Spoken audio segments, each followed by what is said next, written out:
Early game. 107.5 The Game with Bill Gunter and Patrick Perrette. Why don't we start with someone more interesting? And producer extraordinaire, Jen Jensen. It's time for the early game, where the bacon is always prepared properly. My grand slam was supposed to be with sausage. On 107.5 The Game.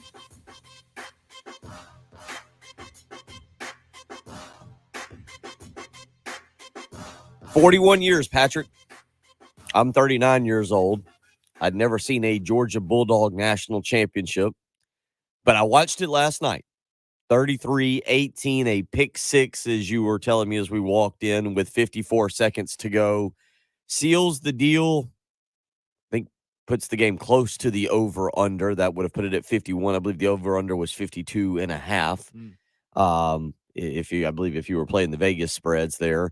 But 33-18 last night. Stetson Bennett does what he needs to do. 17 of 26 for 224 and 2 touchdowns. Zamir White, 13 carries, 84 yards, and a touchdown. And Georgia rallies past Alabama. Did you see the stat that popped up? I didn't see this until this morning. It popped up here as we have the TVs going here in the studio. First time in 50 games. Alabama loses after leading in the first quarter, at the end of the first quarter, but Georgia gets it done. 41 years, 1980, the last time Georgia claims a national championship, and they do it last night, 33-18. The Bulldogs are your national champions, 14-1. You called it from the start. You were all over it way back. I think even in July, you were all over it. Yesterday, even before Georgia fans. Yesterday, you had to eat a banana and mayonnaise sandwich. It looked awful. It looked just awful. Today, you get to bask in the glory of calling it from the get-go. How do you feel? Well, like the smartest college football watcher in the world. There you go. And you know what? I ate the banana sandwich voluntarily because if we rewind the tape of when we did those picks for the Iowa State-Clemson game, I did say I think Clemson's going to slaughter Iowa State, but I'm picking them because I'm picking with my heart. Not my head. Good job. So if I just trusted my head all the time like I did with Georgia, it'll be a different ball game. But they were just too talented. I mean, that was, I guess for the starters, my instant reaction would be that they were extremely lucky to play Alabama without John Mechie and 2.5 quarters of Jamison Williams. Yeah. If Jamison Williams plays that entire game, I think it might be enough that Alabama would have won the game. So not that I'm putting an asterisk next to Georgia or anything like that. They earned it. They were the best team in college football all year long, except for that one SEC championship game. But they had a chance to get right, and this was the best national championship game since probably the Clemson win over Alabama, the last second touchdown to Hunter Renfrow. This is probably the best game since then. It doesn't necessarily look like it if you just look at the final score, 33-18, but it was awesome that Alabama was driving with under a minute to go and down one score. Georgia, it was kind of interesting that they scored the go-ahead touchdown when they're up by a point. They scored the touchdown and kicked the extra point to go up by 8 instead of just going for the 2. They had the opportunity to go for the 2 and completely end the game, basically. They decided that they would rather test their luck, and if they give up a touchdown, they trust their defense to stop Alabama on a 2-point play than they do their offense to score a 2-point play. So it didn't end up mattering. Keely Ringo with the pick six with 54 seconds to go. And yeah, it was, I mean, I guess most Gamecock fans are upset this morning, or maybe they don't really care because good things happened to Gamecock football yesterday too. But I don't know. I didn't grow up around Georgia fans, so I didn't have those obnoxious people barking in my house at holidays and all that fun stuff. So I guess I have a little bit different of a perspective of Georgia, and I'm happy to see someone different. And just for the SEC itself, 3 years in a row, 3 different teams, 2 years in a row with LSU and Alabama, 2 of the greatest offenses in college football history. LSU, the greatest offense in college football history 3 years ago, and then Alabama last year with a really likable team, I think, with Mac Jones and Devontae Smith, super likable Heisman winner, and just dominated. And now we had one of the greatest defensive teams of all time, and they're deserving champions. Yeah, a couple thoughts here. One, the Georgia move to get rid of Mark Richt finally pays off. One that I think we all questioned and asked for a long time about Georgia as they get rid of a very successful head coach in Mark Richt to bring in Kirby Smart. And last night, it finally does pay off. And Georgia claims, again, first national championship since 1980. You were speaking to growing up in a house without Georgia Bulldogs barking. My family is basically South Carolina, but the other side of the family is from Elberton, Georgia, and is all red and black and Georgia. So I've always had a fond place in my heart. I actually had some family members who worked in the athletic department over in Georgia, and got to go visit them back when I was in my single digits, probably 8-9 years old. So long time ago, but never held a whole lot of hatred toward Georgia, and they win last night. Alabama again. I'm with you. We wanted. I really did not have a rooting preference. It was pretty irrelevant to me as to how who won or how they won. But I wanted a good game. And I felt like you got that to an extent. You got kind of what we expected. I think in the first game, 9-6 there for a while. Complete defensive brawl is what it was there, especially at the end of the first half. No way I thought they would get over 35 points, let alone Georgia be able to score 33 by themselves. You had it going back and forth there. A couple field goals kicked. Georgia ends up blocking a field goal as well, and then scores the touchdown to take the lead in the third quarter. But it was an entertaining game. I'll say that it was an entertaining game. It was worth staying up and watching if you missed it. If you had a rooting interest in it, yeah, you probably stayed invested until what I think it was 54 seconds is when Keely Ringo intercepts it and runs it back. So it kept you entertained, and Georgia wins the national championship. And now we move forward. And you mentioned it. We'll get into it today as well. Not just discussing the national championship. South Carolina picking up 3 transfer commitments yesterday out of the transfer portal. So we'll get into that this morning. But big picture, now that we wrap up 2021, the college football season, we kind of got everything back together the way we're accustomed to it. Fans in the stands, the being able to actually enjoy it. You saw the ESPN College Game Day show was able to get back and do what they're typically able to do. It was nice to have college football season back in the way we are accustomed to having it.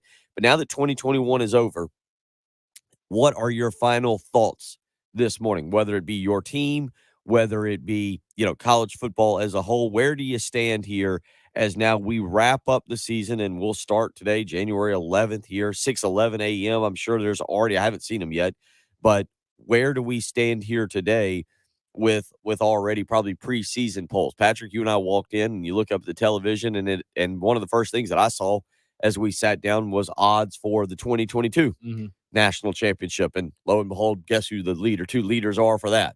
Alabama and Georgia. Alabama. And I will be picking Alabama for next year. Go ahead. They're just returning too much. It is kind of funny that Alabama, when you kind of break down the rosters, I guess Alabama's just more top heavy than Georgia, but you say Alabama's got the better coach. They've got the better quarterback.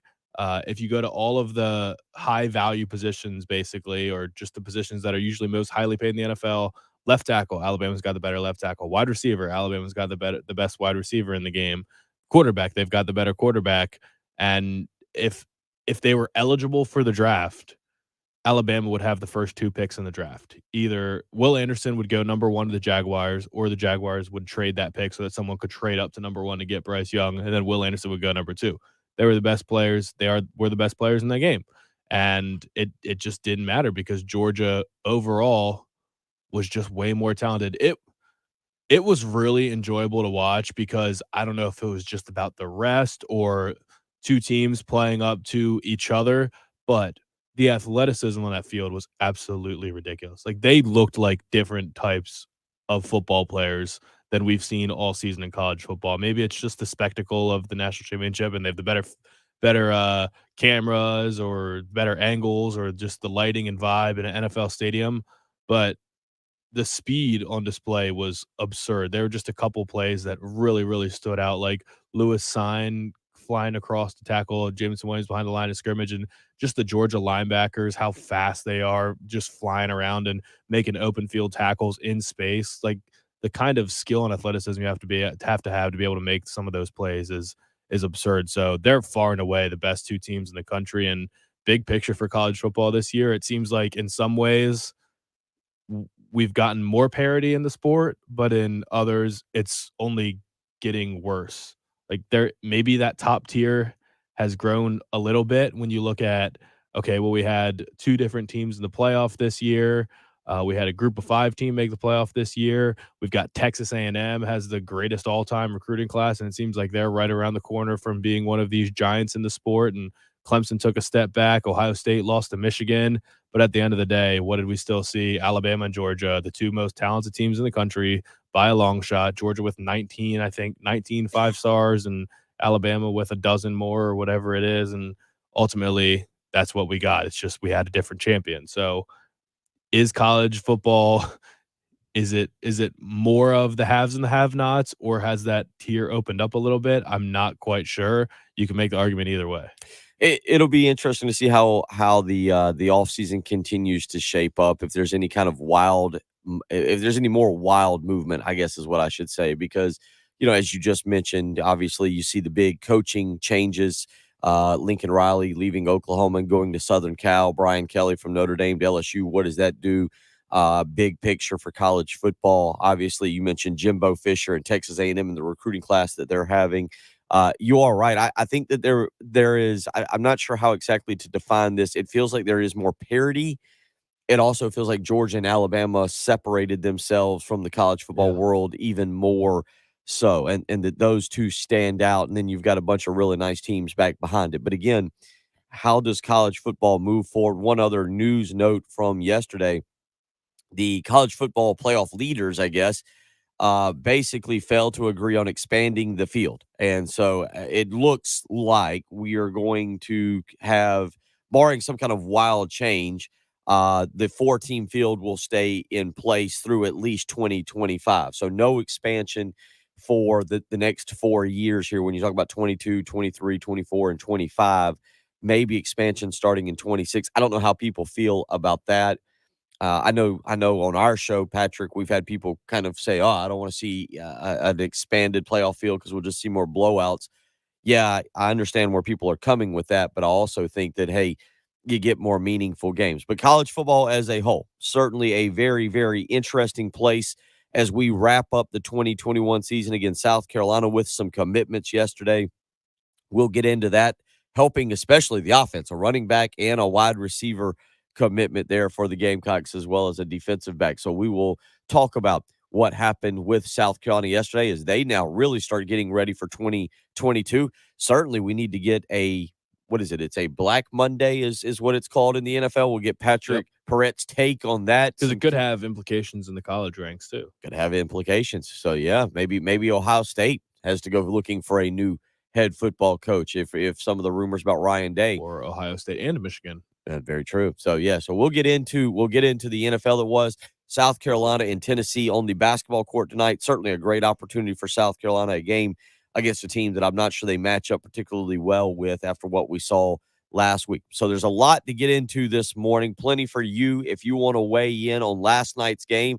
Several of you already doing that on the Cool Care Heating and Air text line, 803-404-6100. How you can join us this morning, Cool Care Heating and Air text line or the Love Chevy phone lines. As always, you can jump up, you can hop in, go to youtube.com, search 1075 The Game, and join us on the Buford Lending live stream. Lee pointing out on the Buford Lending live stream, Patrick, yes, Braves win, then Georgia wins. If you were in the state of Georgia, you had a pretty good 2021. The Braves broke the curse. If the Braves lost in the World Series, then Alabama would be the national champions right now. It's a good point.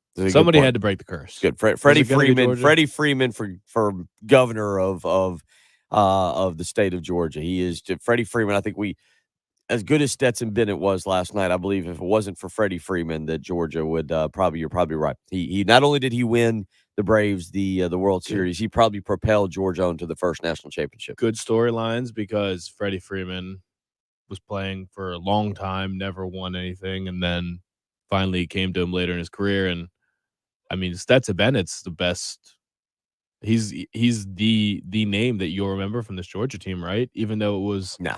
the most incredible defense of all time, but when you think about this championship, Stetson Bennett's gonna be the name that everyone talks about. Stetson Bennett joins Jacob Coker, I believe. I don't think so because Jacob Coker was a 5-star All-American, Well, that's transfer true. from True Florida on that. State. Stetson Bennett was the walk-on that played in junior college and never got a chance and then stuck around through Justin Fields transferring and held off JT Daniels, the 5-star all-everything from the same school as Bryce Young, and That's a good ended point. up winning it. And people were calling for him to get benched during the game. Not to, not to call out people on our own station here, but my Twitter, when I refresh it, sometimes it shows like tweets you might be interested that you missed. So it was showing me some tweets from last night during the game, and the first thing that popped up when I was about to get out of the car coming to the studio was Heath Klein saying, "There's really no way JT Daniels could help at all, even for in a series as an experiment." Well, And no. people were saying, "Look, Stetson Bennett needs to get benched," and he came out, made a dynamite throw, just lofted that thing up. The launching on that was ridiculous, but makes the big play and scores a touchdown, and there they are. I feel like Stetson Bennett is ultimately going to be the name that we remember from this game. Bennett, again, 17 of 26 last night. Certainly was very good in his own right. 224 yards and 2 touchdowns is what he finishes the game with. Georgia runs the ball 30 times for 140 yards. It was Zamir White running 13 times for 84 yards. James Cook adding 6 carries for 77 yards, including that long 67-yard jog down the sideline. Bryce Young chunks it all over the yard last night. I thought that was kind of interesting. 57 passes from Bryce Young, 35 of 57 for 369, 1 touchdown and 2 interceptions. Brian Robinson Jr., 22 carries, 68 yards last night. Just some of the stats from the ball game as, again, Georgia claims the first national championship there. So, yeah, we'll continue talking about that. If you want to weigh in, 803-404-6100. That's how you can join us this morning. If you want to weigh in on that, anonymous texter points out Georgia never wins if Saban has Minchie and Williams. Again, as Patrick said, maybe so. I mean, Jameson Williams, that injury certainly changed a lot of the momentum of that football game. But you know what? Doesn't matter. Alabama didn't have him. Nope. And Georgia is your national champion this morning. Doesn't matter who you have and don't have. It's what has now happened and who gets to claim the national championship. 803-404-6100. Some of you also weighing in, and you want to hear from the man, and he's on the phone line. Jen, let's get out to the Love Chevy phone lines. Roll Tide Larry, as he has been for the last, oh no. Why did he hang up all of a sudden? We go to him in the first segment. He talks about us keeping him on hold sometimes, and we go to him in the opening segment, Roll Tide Larry, and he's gone. Could have been operator error on this end. Oh, okay. All right. Bulldog Jen cutting off Roll Tide Larry this morning. Exactly. That was me, man. Yeah. Mm-mm. So we'll get back to we'll hear he was on hold in his defense for people who want to hear him call in and bark like a dog. Larry was on hold. He was on hold when we got into the studio. We intended to go to him. So we'll see if we can get him back on the phone lines here, and we will get out to him this morning. Patrick, again, there are some other things that we will get to this morning as well. Again, South Carolina yesterday picking up some football commitments. Devontae Reed, a safety from Central Michigan who has 1 year of eligibility remaining. He commits. South Carolina also picking up commitments from Christian Beal Smith, a running back from Wake Forest, and I believe it is Amin Wells or Antoine Wells, I believe is how you say his name. Yeah. So not Amin, I'm sorry, Antoine Wells. 803-404-6100. We will get out to Gamecock Larry when we return. You're listening to the early game on 107.5 The Game. More of the early game coming up on 107.5 The Game. Oh, what a fun night it was celebrating national championships. You know, sometimes the way you celebrate a national championship is go purchase a new vehicle. I mean, that's probably what a bunch of Bulldogs are doing this morning. You get out, go visit Love Chevrolet, I-26 in Harbison between Lowe's and Frankie's Fun Park, and you celebrate by purchasing yourself a new Chevrolet. Maybe you're in the market for a certified pre-owned vehicle. Maybe you're looking for a brand new Chevrolet Silverado. Whatever it may be, the great folks at Love Chevrolet have got you taken care of with the largest selection of vehicles anywhere in the Midlands, the $1,000 low price guarantee, and the unmatched customer service that you get when you come onto the lot looking for that new vehicle. Love Chevrolet is your one-stop shop when you're looking to purchase a brand new Chevrolet or a certified pre-owned vehicle. One of the things that stands out to me about Love Chevrolet, again, is that customer service. Purchasing a new vehicle, it is a pretty big deal these days. You're going to spend a little bit of money on it. The good news at Love Chevrolet, you're not going to have sticker shock. You're not going to show up thinking you're getting a great deal only to see extra add-ons or extras added into the price that catch you off guard and you end up paying more. At Love Chevrolet, what you see is what you get. That's why they're the best in the business. They've been open for over 60 years.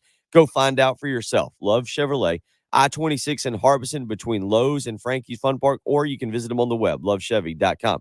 Get out to Love Chevrolet and find new roads.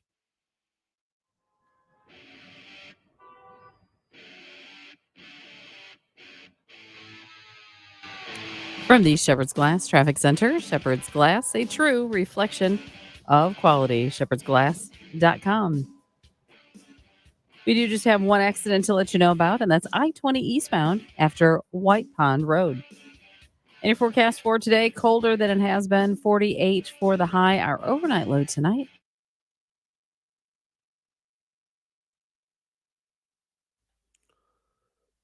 This shit's not gonna be easy.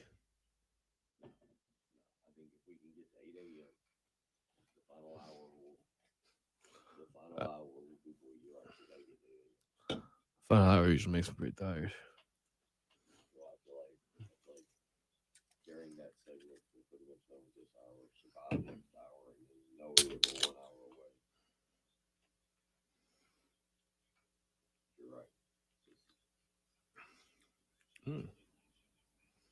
It's funny that they're pointing out Muschamp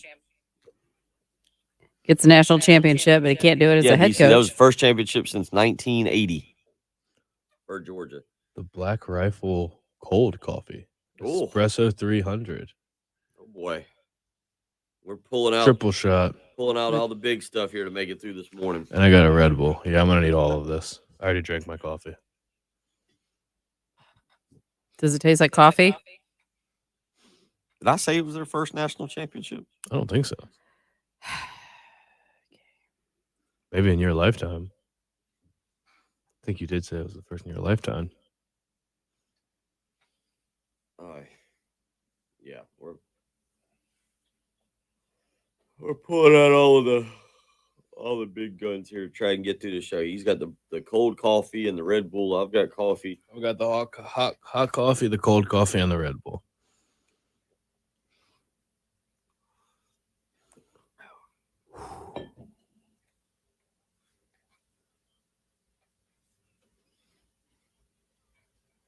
Jackson Dart is in the transfer portal. Oh my goodness! He got a 5-star transfer portal rating, 99 overall. Oh, did he?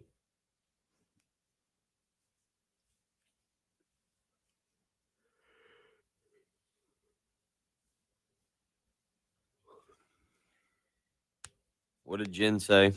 I didn't hear Jen. Why is Christy saying I hear you, Jen?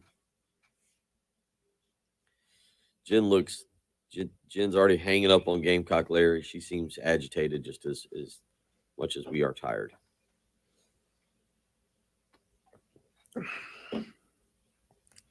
I haven't slept in 25 hours.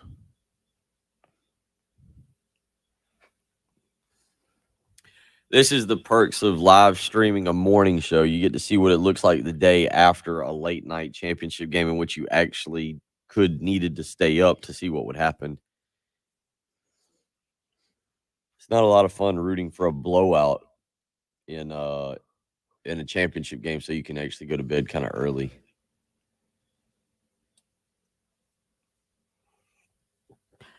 No, all I said was with Muschamp, it's people can say all they want. Oh, well, he won a national championship. Well, yeah, but he wasn't a head coach doing it. So why should we care? Oh. I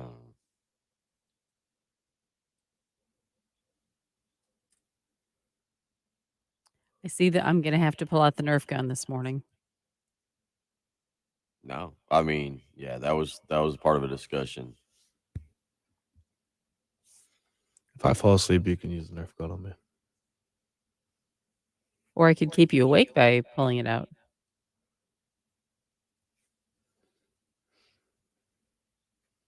Exactly. Pew pew.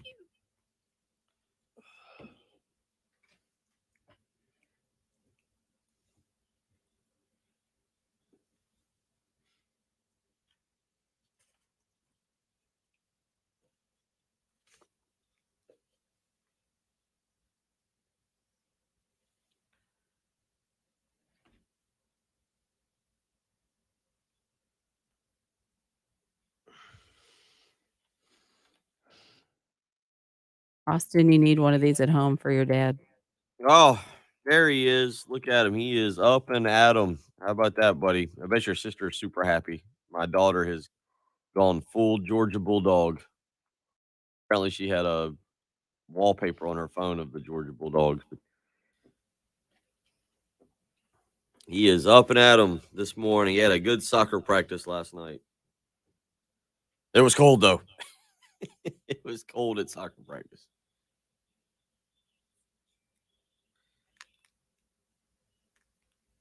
Ooh, a Hollywood movie on Stetson Bennett. That would not be a good movie. I don't know if is there enough there? All right, we're back. We'll see if Jen hangs up on Roll Tide Larry this morning again. I see your Nerf gun. Yeah. Yeah, don't make me, man.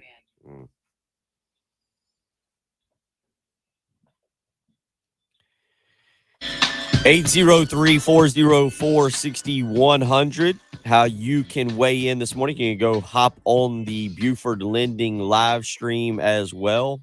Austin, Craig, Daniel, Lauren. We got DC in. DC saying you didn't watch any of the game last night. Josh, Christy, everybody weighing in. Anthony, good morning. RL, Lee, good morning to everybody. Up and Adam on the Buford Lending live stream. We are kind of commenting that Patrick's got a Black Rifle cold brew coffee. He's also got a Red Bull. I've got coffee. It is the downside to a late night college football game, Patrick. That is the doing the morning show can be a little difficult when you want to stay up and you get actually a good football game that you try to stay completely invested in. Yeah, I wonder how many people that are awake at 6:31 in the morning and on the live stream or listening on the radio were able to stay up for the whole thing. Because do you know what time it ended? I have zero. I wasn't paying attention to the clock, but I think it was around 1:00. It was late. It validated our arguments for why the game should be played on Saturday night. That was for sure. I think it validated everybody who is not taking the day off, but is getting up and going to try and make it, because it was a pretty good game and one worth staying up for all night long. And apparently even my daughter is very excited. She has become a Georgia Bulldog fan. So a lot of people excited. One guy maybe not quite as excited. Roll Tide Larry. He had rolled his way on into the hearts of Tide fans everywhere. Unfortunately, the prediction did not come true. Roll Tide Larry, how you feeling this morning? Well, I feel okay. I stayed up and watched that game. Went to bed and got back up and set my recliner. But it was a good game. You got to give it to old Dr. Bulldog and all the Bulldog fans. Congratulations. But now what would really make me hurt is hear old Kirby come out and say, "Oh, that was Will's defense. That was Will's call last night." That's all he got to say to really make me mad. But that's all right. You wouldn't listen, but it'll be a while. Next year, it's going to be Gamecock 100% all the way through, because it's going to be Gamecocks, Tigers, Bulldogs, Gators, and there's a 4 left in there. And the Gamecocks and Bulldogs is going to be right on top. But we're gonna beat the Bulldogs. That's another day. But it hurt. But I don't know. That's it. I don't know what to say, but just let them all know. Okay, McCall Larry will make it. He'll be okay. Now we got to get our basketball team, baseball team, and the latest basketball team. And I see 3, maybe national championships there, or 3 of them. They're going to beat the Bulldogs in the long run. You just got lucky. Smart and Muschamp got lucky. That's about all I got to say. I know I'm talking crazy, but I don't know. It hurts. It hurts to lose to the Bulldog, especially with old Muschamp. But smart. Lord, two the most. I don't like them 2 more than, well, I don't like Dabo either, but I don't know. That's 2 I would love to see go down. Go Gamecock. Go Gamecock. Nice to hear that again. Gamecock Larry. Signing off for 2021. First prediction for 2022. Gamecocks 12-0, and I'm on a stick to it. Never lose one. Go Gamecocks. Go.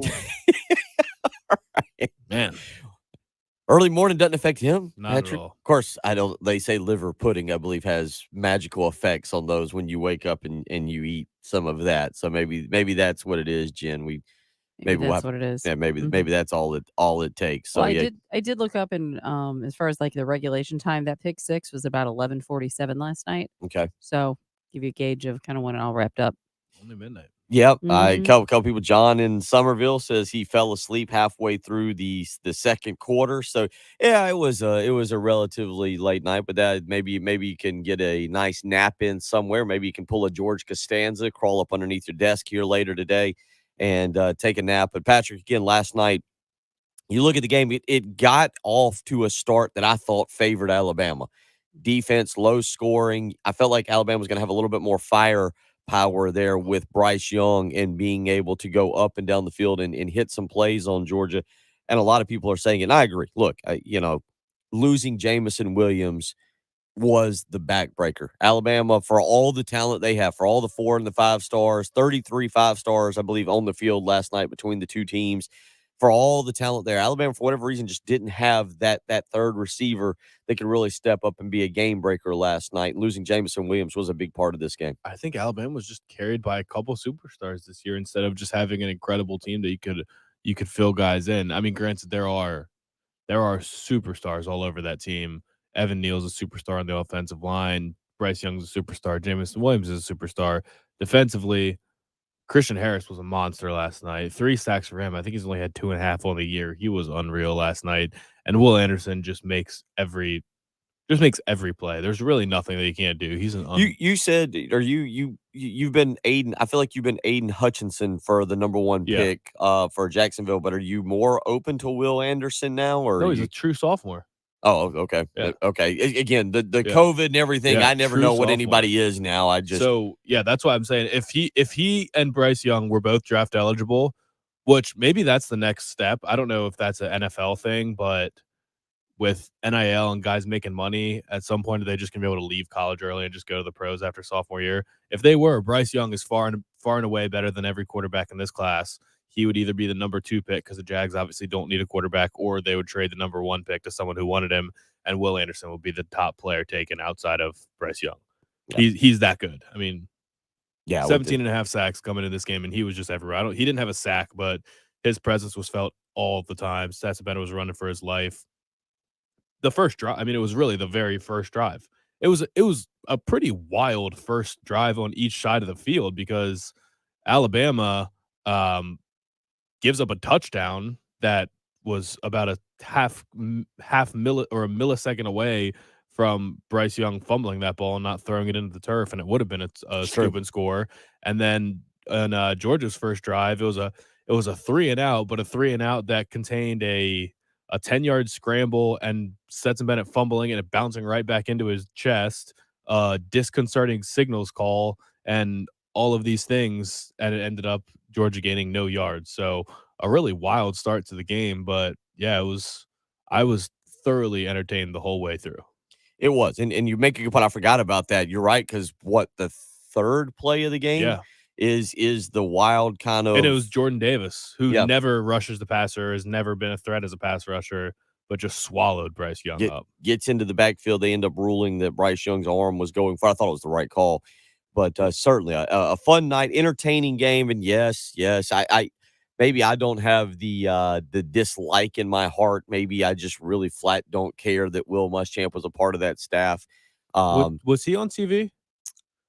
So I had to watch it on my phone while I was working and walking around. So for the second half, I didn't get to pay that much attention. I didn't even see him. I wasn't paying it. He was not the guy that I was looking like for or at or and I'll be honest. I saw a flash of Dan Lanning on the sideline where they were just obviously, I assume, talking about how he took the Oregon job and this would be his last day as the Georgia coach. But I would have assumed that they would have shown shots of, because it's a really ridiculous staff on both sides. Mhm. I saw Matt Luke hugging Stetson Bennett at the end of the game, and then you got former NFL coaches on the Alabama staff, and Bill O'Brien and what's his face from Jacksonville. Oh, Doug Marrone. Doug Marrone. Doug Yeah. Marrone, So yeah. like insane coaching staffs on both sides. I assume they would have flashed at some point, but I never saw Will on TV. I don't know if anybody else did and can text in. What wasn't really paying attention for him last night. Again, a good game. Georgia, and yes, at Georgia's second national championship, first in my lifetime. The last one, 1980. Georgia claimed a national championship, won a national championship in 1980. So second one, 41 years later, it comes there as Georgia knocks off Alabama. 803-404-6100. Good to hear Gamecock Larry back on the Gamecock side, and good to hear that prediction 12-0. I think we're all shocked by that. Did you expect, because we have the call screener that has Jen can type in the name and then a little caption, and she said Gamecock Larry calling to eat crow. I thought that he was going to come in. I guess maybe we don't know him well enough because he's a man of honor and integrity, but I thought he was going to call in and start saying how Jameson Williams got hurt. Just that was the complete. That was the reason why that's Alabama the only had reason it in the bag. Yeah, you might you might want to listen the rest of the day. That you might have just kind of given him a reason to call into all the other shows now. And I don't know if you saw. I saw on Twitter they Kirby and Saban, when they were shaking hands and hugging at the end of the game, you could kind of hear, picked up on the mics, Kirby say, how's your wide receiver doing, or how's your receiver doing? And you heard Saban say, I'm not sure, they think it's an ACL. And the Twitter doctors were saying that it looks like an ACL and MCL non-contact, and it's because of the turf, the poorly whatever synthetic turf. So they were blaming the field quality for that. So just a bummer, because he probably lost some money with that injury. I don't think he'll be the first receiver taken with a torn ACL, although weirdly now he and Drake London both have torn ACLs, two of the top three receivers in the draft. Yeah, look up the televisions here we had in the studio just showing that particular play and him walking off heading to the heading to the sidelines. 803-404-6100. We'll continue talking about the game last night. Again, we'll get into some recruiting news, and up next, it was Black Monday for the NFL. We'll get Patrick Peret's take on coaching changes. Brian Flores out in Miami, Matt Nagy out in Chicago. I think Jen Jensen has already sent in her resume. She is interested in becoming the Bears head coach, apparently working with us. Not good enough for her, so whatever, man. But we'll get into all the coaching changes. Vic Fangio, I guess when was he officially fired? Was it Sunday? Did he even make it? No, yeah, because they played on Saturday night. They lost that thing, and he was fired on Sunday. So, yeah, he didn't even make it to Monday. So we'll get Patrick's take on that. And as Patrick pointed out, the implications it could have for two particular college coaches as well. You're listening to the early game on 107.5 The Game.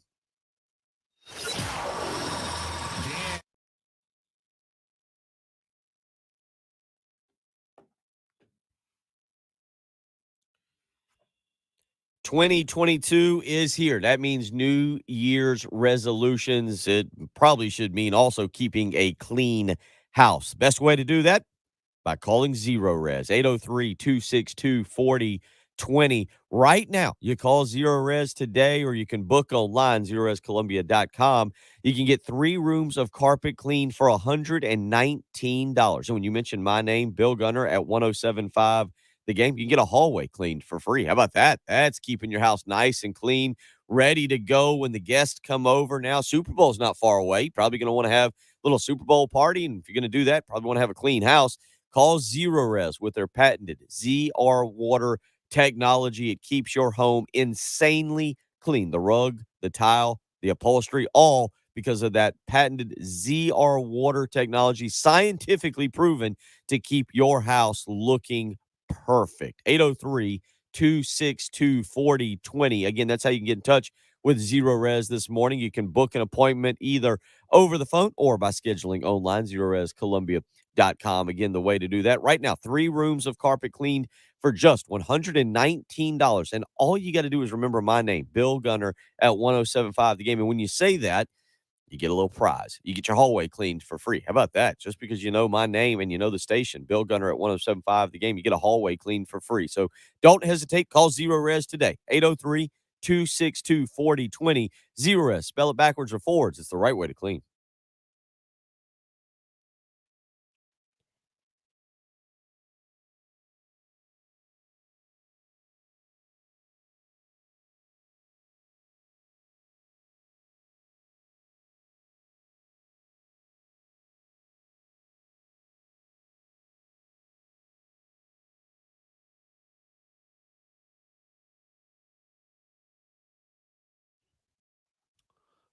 Did you see any of the Olin Kreutz stuff? You know, Olin Kreutz is a former offensive lineman for the Bears who I guess does a radio show, has been flaming the Bears on Twitter because he's a Bears legend, and apparently they offered him a job to come be an analyst or whatever it was, but they offered him $15 an hour, and he's a former All-Pro. And then I think the team president or somebody, or the owner maybe, called him a liar, I think, in his press conference yesterday, and he said he called the former offensive line coach and double checked and confirmed that the offer was in fact $15 an hour. The Bears are a mess. Yeah. Does Ole Miss have a quarterback? I thought he was going to go to Ole Miss.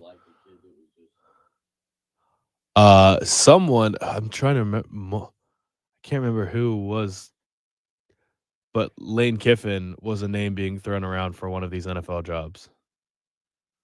It was one, what job was it? I think it was Minnesota. Phew. I don't want him in Chicago.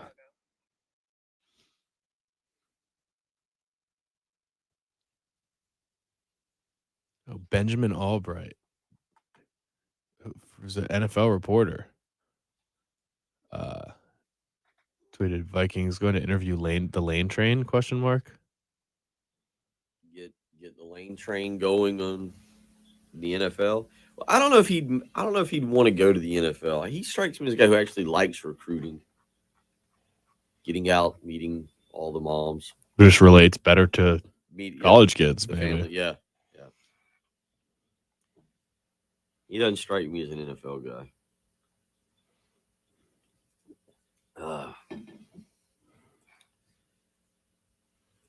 Yeah, I agree, Austin. Brian Flores was fried, but maybe the Dolphins got a plan. Oh my gosh. What? I don't know if you want to read this text on the air. Is it a new one? This is our draft analyst. About Will Anderson. The first sentence is, "I'd take Will Anderson in maybe the 3rd round." Well, like you said,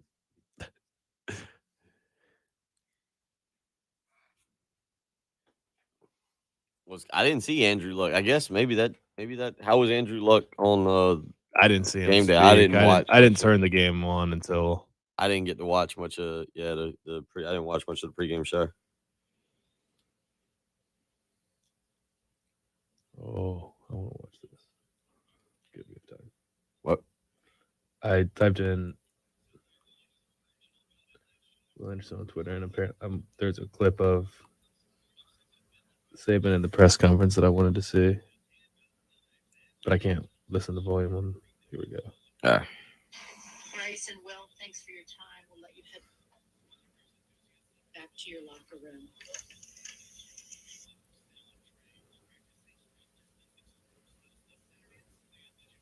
Say something. Can I say something? Absolutely. You know, these two guys that are sitting up here, they're not defined by one game. These guys played great for us all year. They're great competitors. They were great leaders on this team, and they contributed tremendously to the success of this team. And we would not be here without them. All right, and both of them take responsibility for the loss, but both of them contributed in a lot of ways in a positive way to giving us a chance to win and a chance to be here to have an opportunity to win. So I just want to thank them for that and let everybody know how proud I am of these two guys. Thank you, Coach. Thank you very much. Bryce and That wasn't that heartwarming.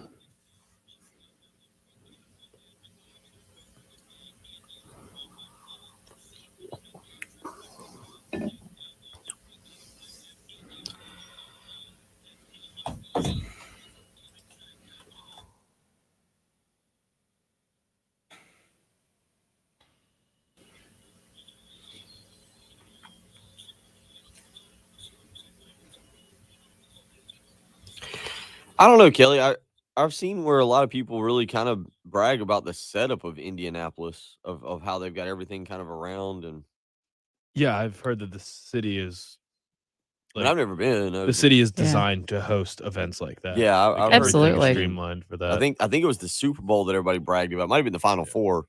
I can't remember, but they really bragged about the city itself. To the early game on 107.5 The Game.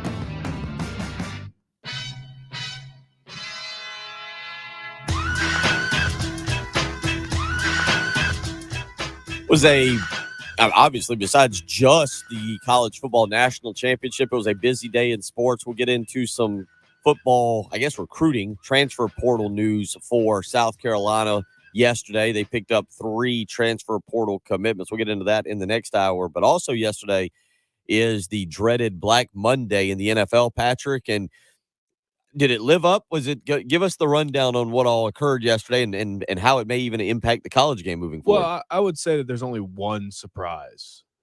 What we expected was, you mentioned on the live stream, Vic Fangio was fired on Sunday. That was after they lost on Saturday. Played a tough game, and if it wasn't for Melvin Ingram forcing a fumble that Nick Bolton then returned to the house, they probably would have won the game. I don't know if that would have kept Vic Fangio's job, but it would have made him think. Matt Nagy was fired, and Ryan Pace.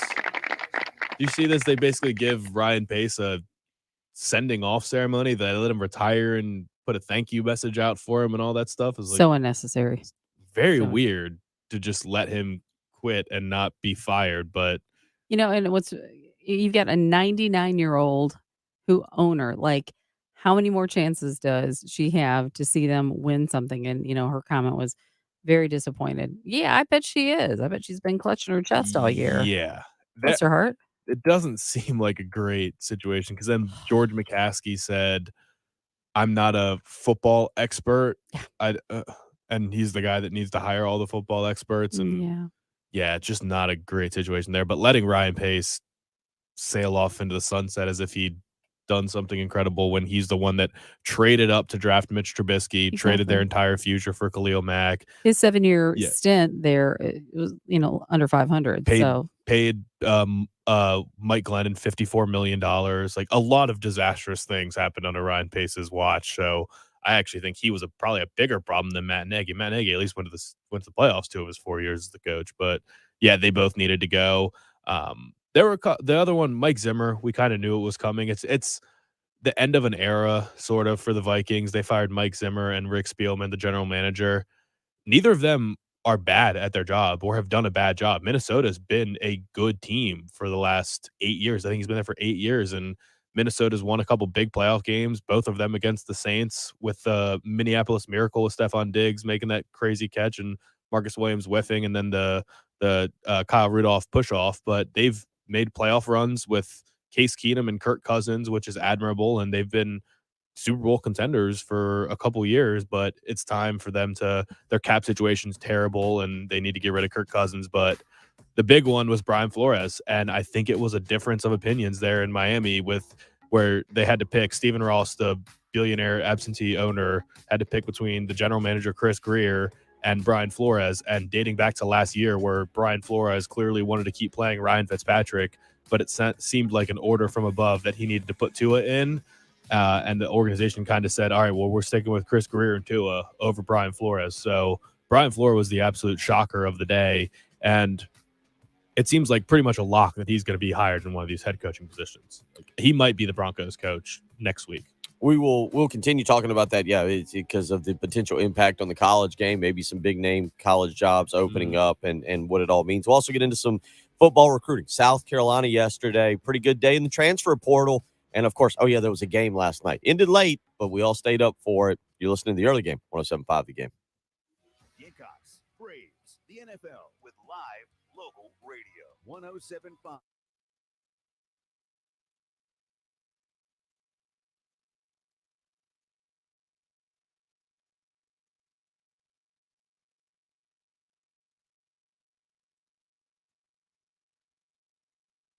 One hour down. I feel like we're all fighting to get to.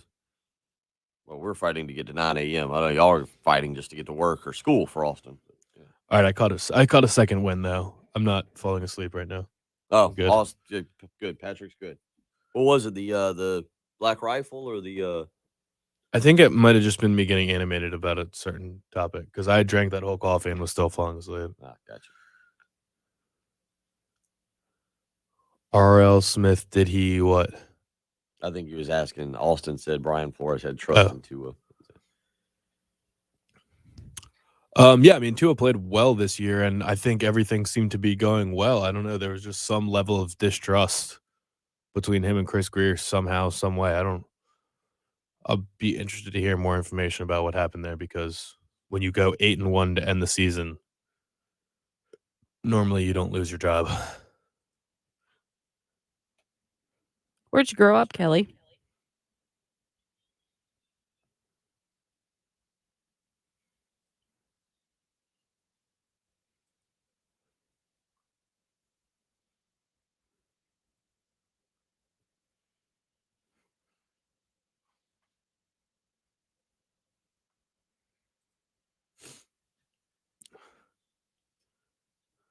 All right, I want to read the rest of Richard's text. Maybe we can do it on the air.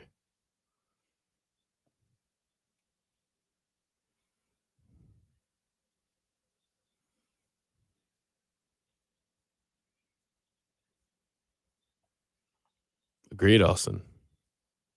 Dolphins were on the right track. They were heading that way. You are right about that.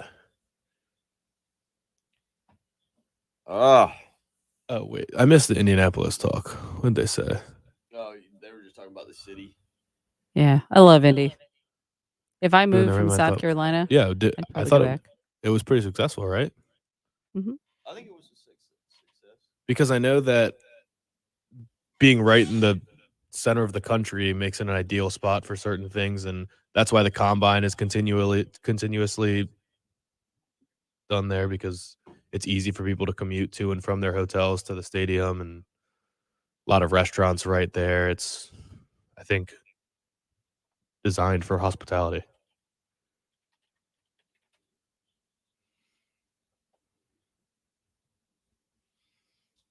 Okay. So around Dayton. Oh, had a friend who went to University of Dayton. I remember some of those trips. I guess I agree with that, but the game was inside. Redskins won a Super Bowl in Minneapolis.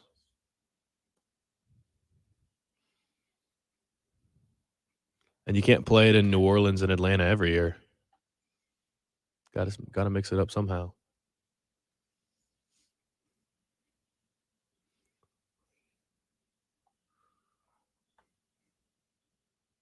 Sugar.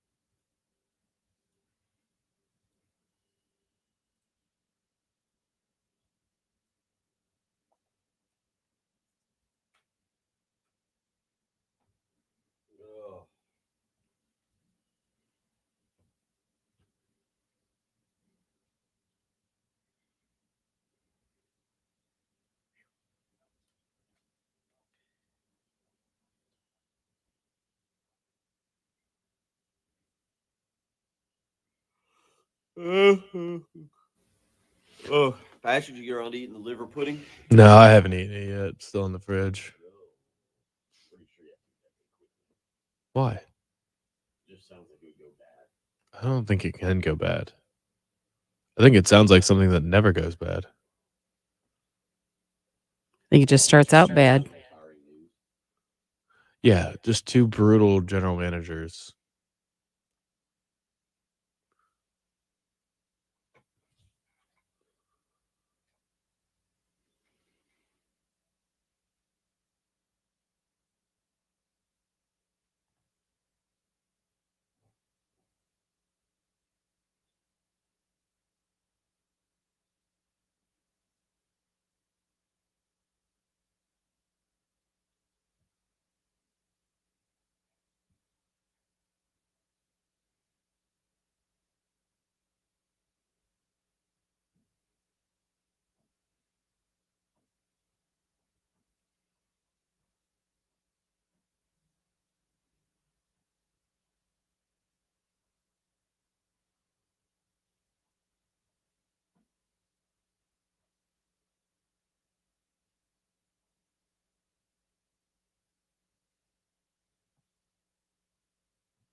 Was Bob Saget in How I Met Your Mother?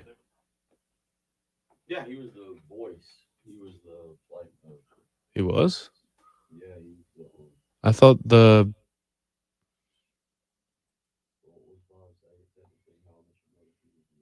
narrator?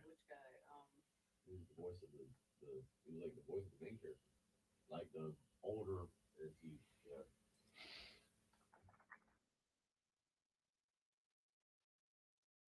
But Neil Patrick Harris was. All right, I'm thinking we all need to get a workout going. I'm up now. I'll crash again at some point during this show, but I got a video. We all fired up. R3 for everybody. And Patrick Perrette and producer extraordinaire Jen Jensen. The coffee is brewed, the donuts are fresh. It's time for the early game Hey, will you guys let me know if this ever airs? on 107.5 The Game.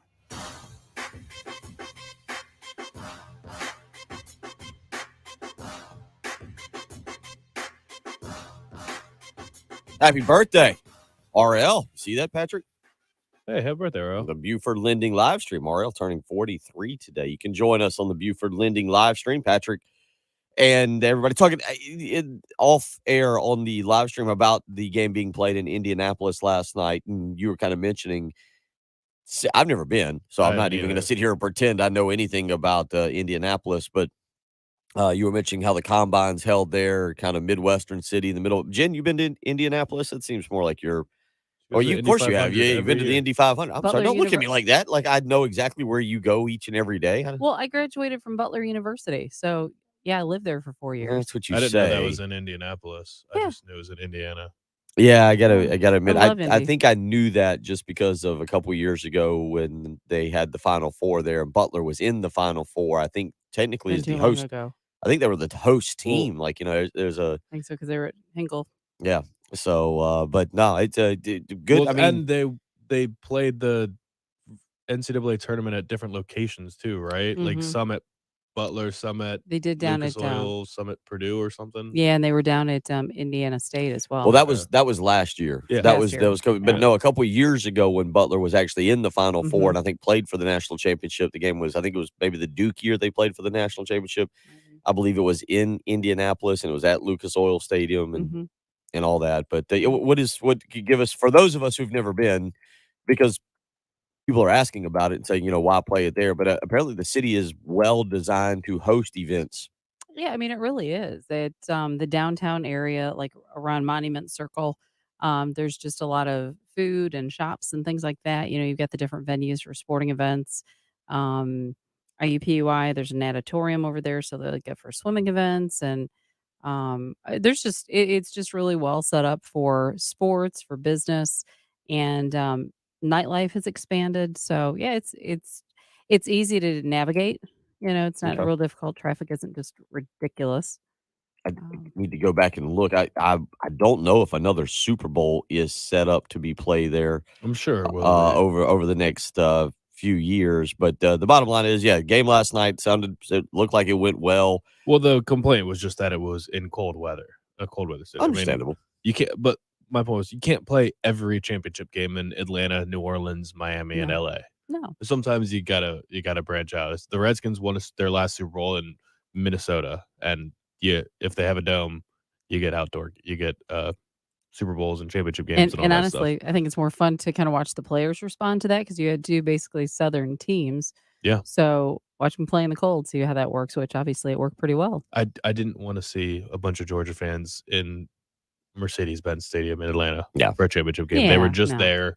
It's getting boring. The SEC championship game is always in Atlanta. So when there's another SEC team, they're just always playing in Atlanta again. There's no need for that. And the Superdome has hosted a million championships. They don't need to continue hosting it. So I don't know. I just know that Indianapolis is very convenient for events like large scale events. And I that mean, was Indy part of 500, right. That 500,000 of your closest friends, and the airport is, has expanded over the years, and it's easy to get in and out of. And I'm trying to look very quickly and see. Let's see. Next year, the national championship game will be at SoFi Stadium in Inglewood. I think they get the Super Bowl here in about a month, and then they get the national championship next year. The national championship the national championship for the 2023 season, 2024, will be in Houston, Texas, at the NRG Stadium in 20. Again, follow me as I'm trying to say this so you understand the 2024 season, but in 2025, it will be at Allegiant Stadium out there in Las Vegas is where the national championship will be, and then the 2025 season, the January 5th, 2026, the game will be played at Hard Rock Stadium down in Miami Gardens, Florida. So there's your next couple national championship sites. Again, SoFi Stadium, NRG Stadium, Allegiant Stadium, and Hard Rock Stadium. And again, last night there at Lucas Oil Stadium in Indianapolis. I think we should have a 33-18 was the final. Georgia rolls to a national championship. They are the team now. Do you put them on the same pedestal, Patrick? Because the way they've recruited, they're up there, but it's one national championship. It's just one right now. Alabama's won, what, 7 under Nick Saban, not counting all their others under Bear Bryant. But, where does Georgia now fall in the hierarchy? Because I think you made a great point in hour number 1. As we come off of this, it does feel like there's a little bit more parity in college football, which is nice. But it also feels like while there's more parity across the board, it feels like Georgia and Alabama in particular are separating themselves from college football, or are we just overblowing it based on one night? I think that nobody would be surprised if next year Ohio State and Clemson were just the two other teams that were in the college football playoff, and one of them beat Alabama or Georgia. Like, I think there's a clear tier, and I think this regular season kind of gave us the illusion of parity because during this whole year, Georgia was the one in a league of their own. Alabama had lost to A&M, so people said, okay, well, Alabama can be had this year. They're not the same Alabama that they used to be. LSU had just won the national championship a couple years ago. They stink now, and they're firing their head coach. Michigan beat Ohio State. Cincinnati's undefeated, and they're going to the playoff. And there were all these new faces, but then come playoff time, neither of the games were even remotely competitive. Alabama destroyed Cincinnati, or maybe took it a little bit easy on them so they didn't embarrass them too badly. And then Georgia dismantled Michigan. So as much as the regular season led us to believe that it was anybody's championship for the taking, the two teams that we always expected ended up coming out. Well, not the two teams we always expected, because preseason Clemson was what, number 2? I'm guessing 3. 3. Who was that number could 2? be- Ohio State. I believe it was Alabama, Ohio State, Clemson, and Georgia. I believe Georgia Right. was 4. I think it feels like forever ago. And Because Oklahoma was making the college football playoff every year too under Lincoln Riley. Ohio State would either have one inexplicable loss in the regular season and not make it, or they would make the playoff. So yeah, I mean there was a tier, but I don't know. Are Alabama and Georgia separating themselves from Clemson and Ohio State? I don't know that I would be ready to say that yet. Ohio State's still churning out ridiculous amounts of talent. They're going to have 2 first-round wide receivers this year. CJ Stroud will probably be a first-round pick next year. They've got both their tackles are going to be top 50, 100 draft picks. Like their defense has been bad the last couple of years, but I mean, if Georgia loses 9 defenders to the NFL draft, they can't just come back next year and it'd be expected to be that good next year. So, I mean, I can see it being relatively cyclical in terms of you have this perfect culmination of senior and junior talent that then they leave and then you maybe have one down year and then those guys get experience under the belt and then they're back. So like, yeah, I mean, I can see Clemson making a comeback next year and going 12-0. That wouldn't surprise me at all. it'll be interesting. Again, the other kind of news yesterday, just out of the college football world. Again, we'll get into some recruiting here in the next segment with South Carolina and the transfer portal yesterday.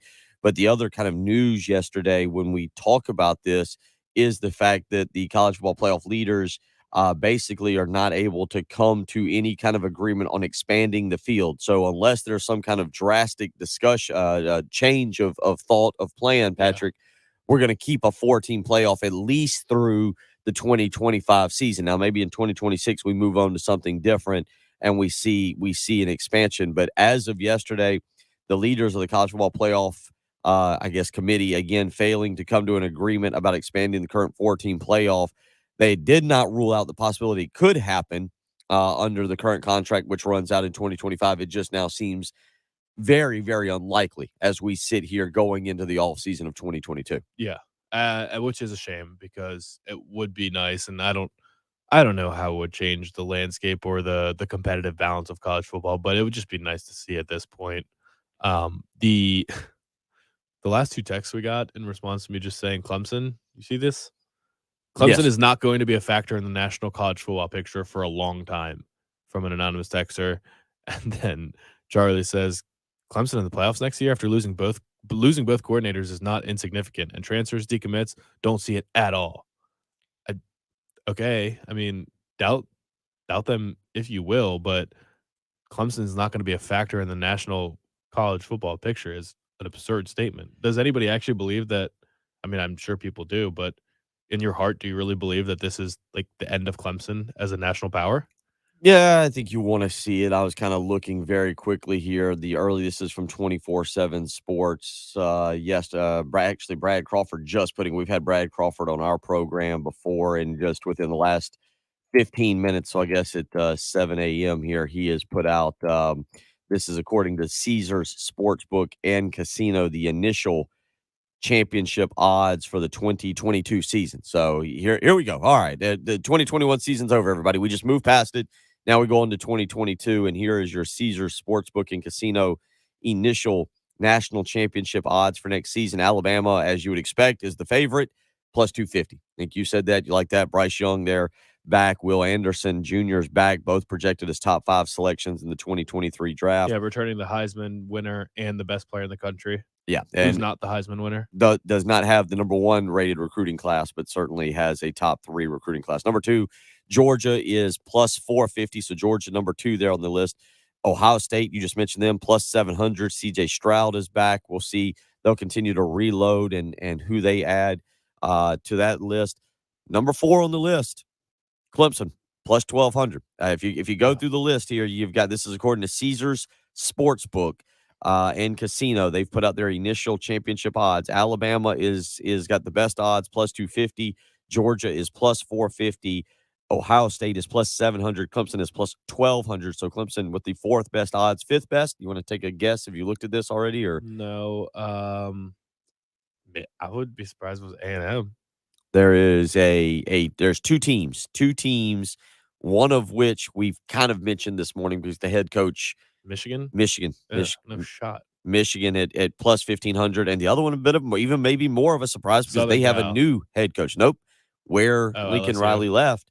Oh, Oklahoma already? plus I 1,500 would think there. LSU would have a better shot of making a championship before Oklahoma. Oklahoma lost more than anybody. And then Southern Cal is plus 2,000 there on that. So your championship odds, again, this is according to Caesars Sportsbook for the 2022 season. Mhm. Best odds go to Alabama, Georgia at 2, Ohio State at 3, Clemson at 4.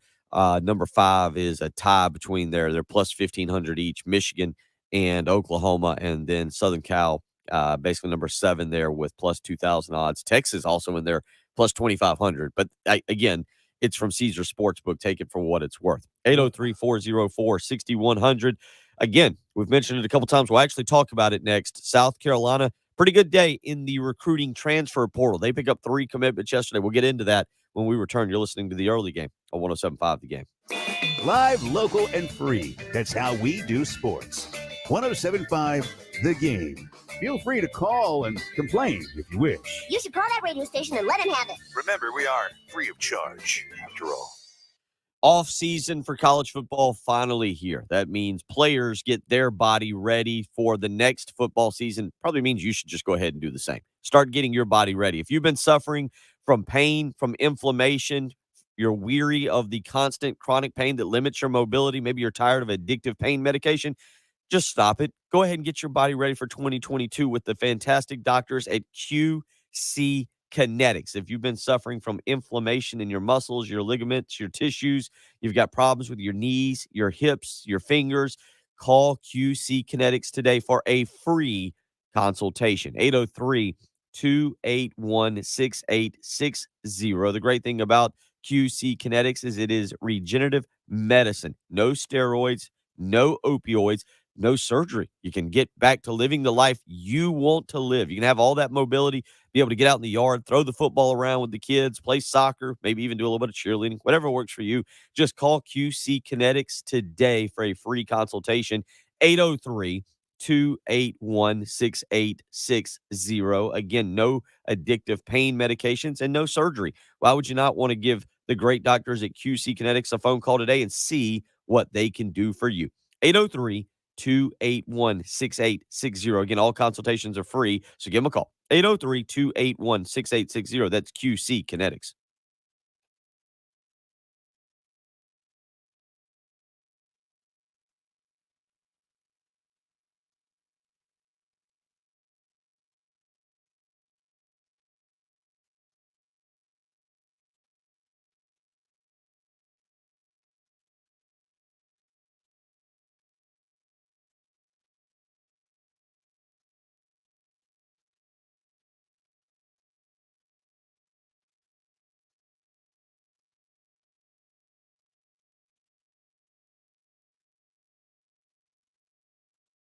I like how people are upset with us about the Clemson take just because, but that's the Caesar Sportsbook take.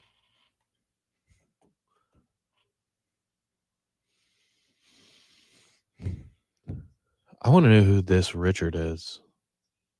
I'm intrigued by this character.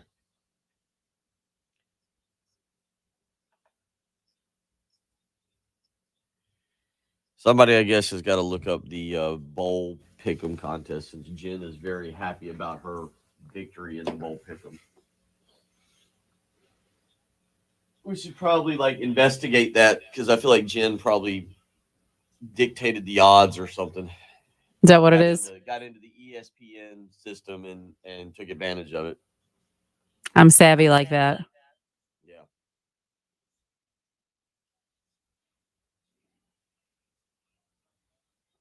Oh.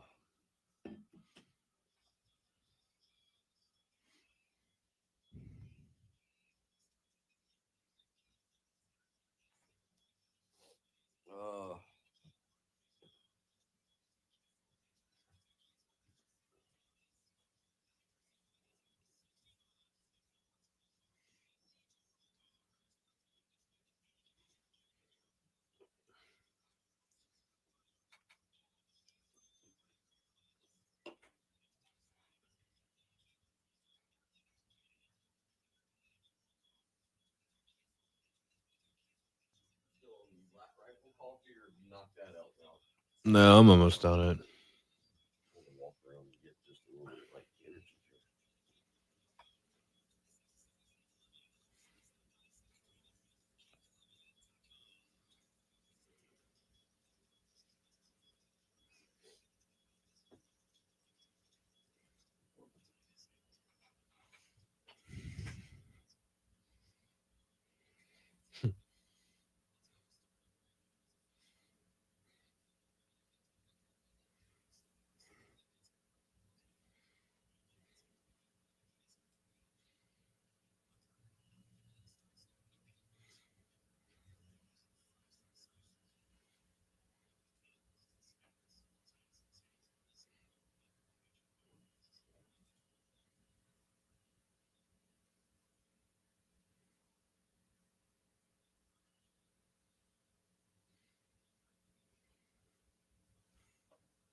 We're coming back in 30.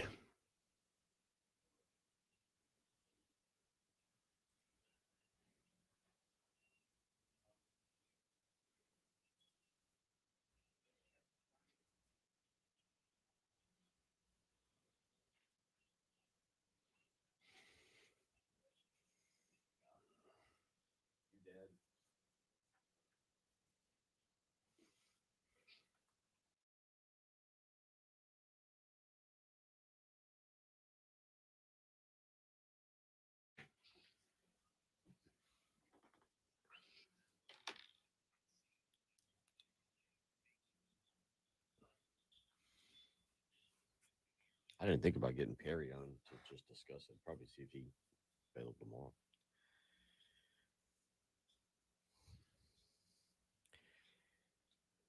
Eight 404-6100, how you can join us this morning if you would like to weigh in on the Cool Care Heating and Air text line or the Love Chevy phone lines. Patrick, feels like we got some people fired up. We didn't do it. Caesars Sportsbook. I mean, I kind of did because I don't really agree with any of these people. Caesars Sportsbook is the one with the odds that we just mentioned coming out there regarding next season. But we'll get I don't know. People are getting mad at me for rightfully so for insinuating that Clemson might not just suck now.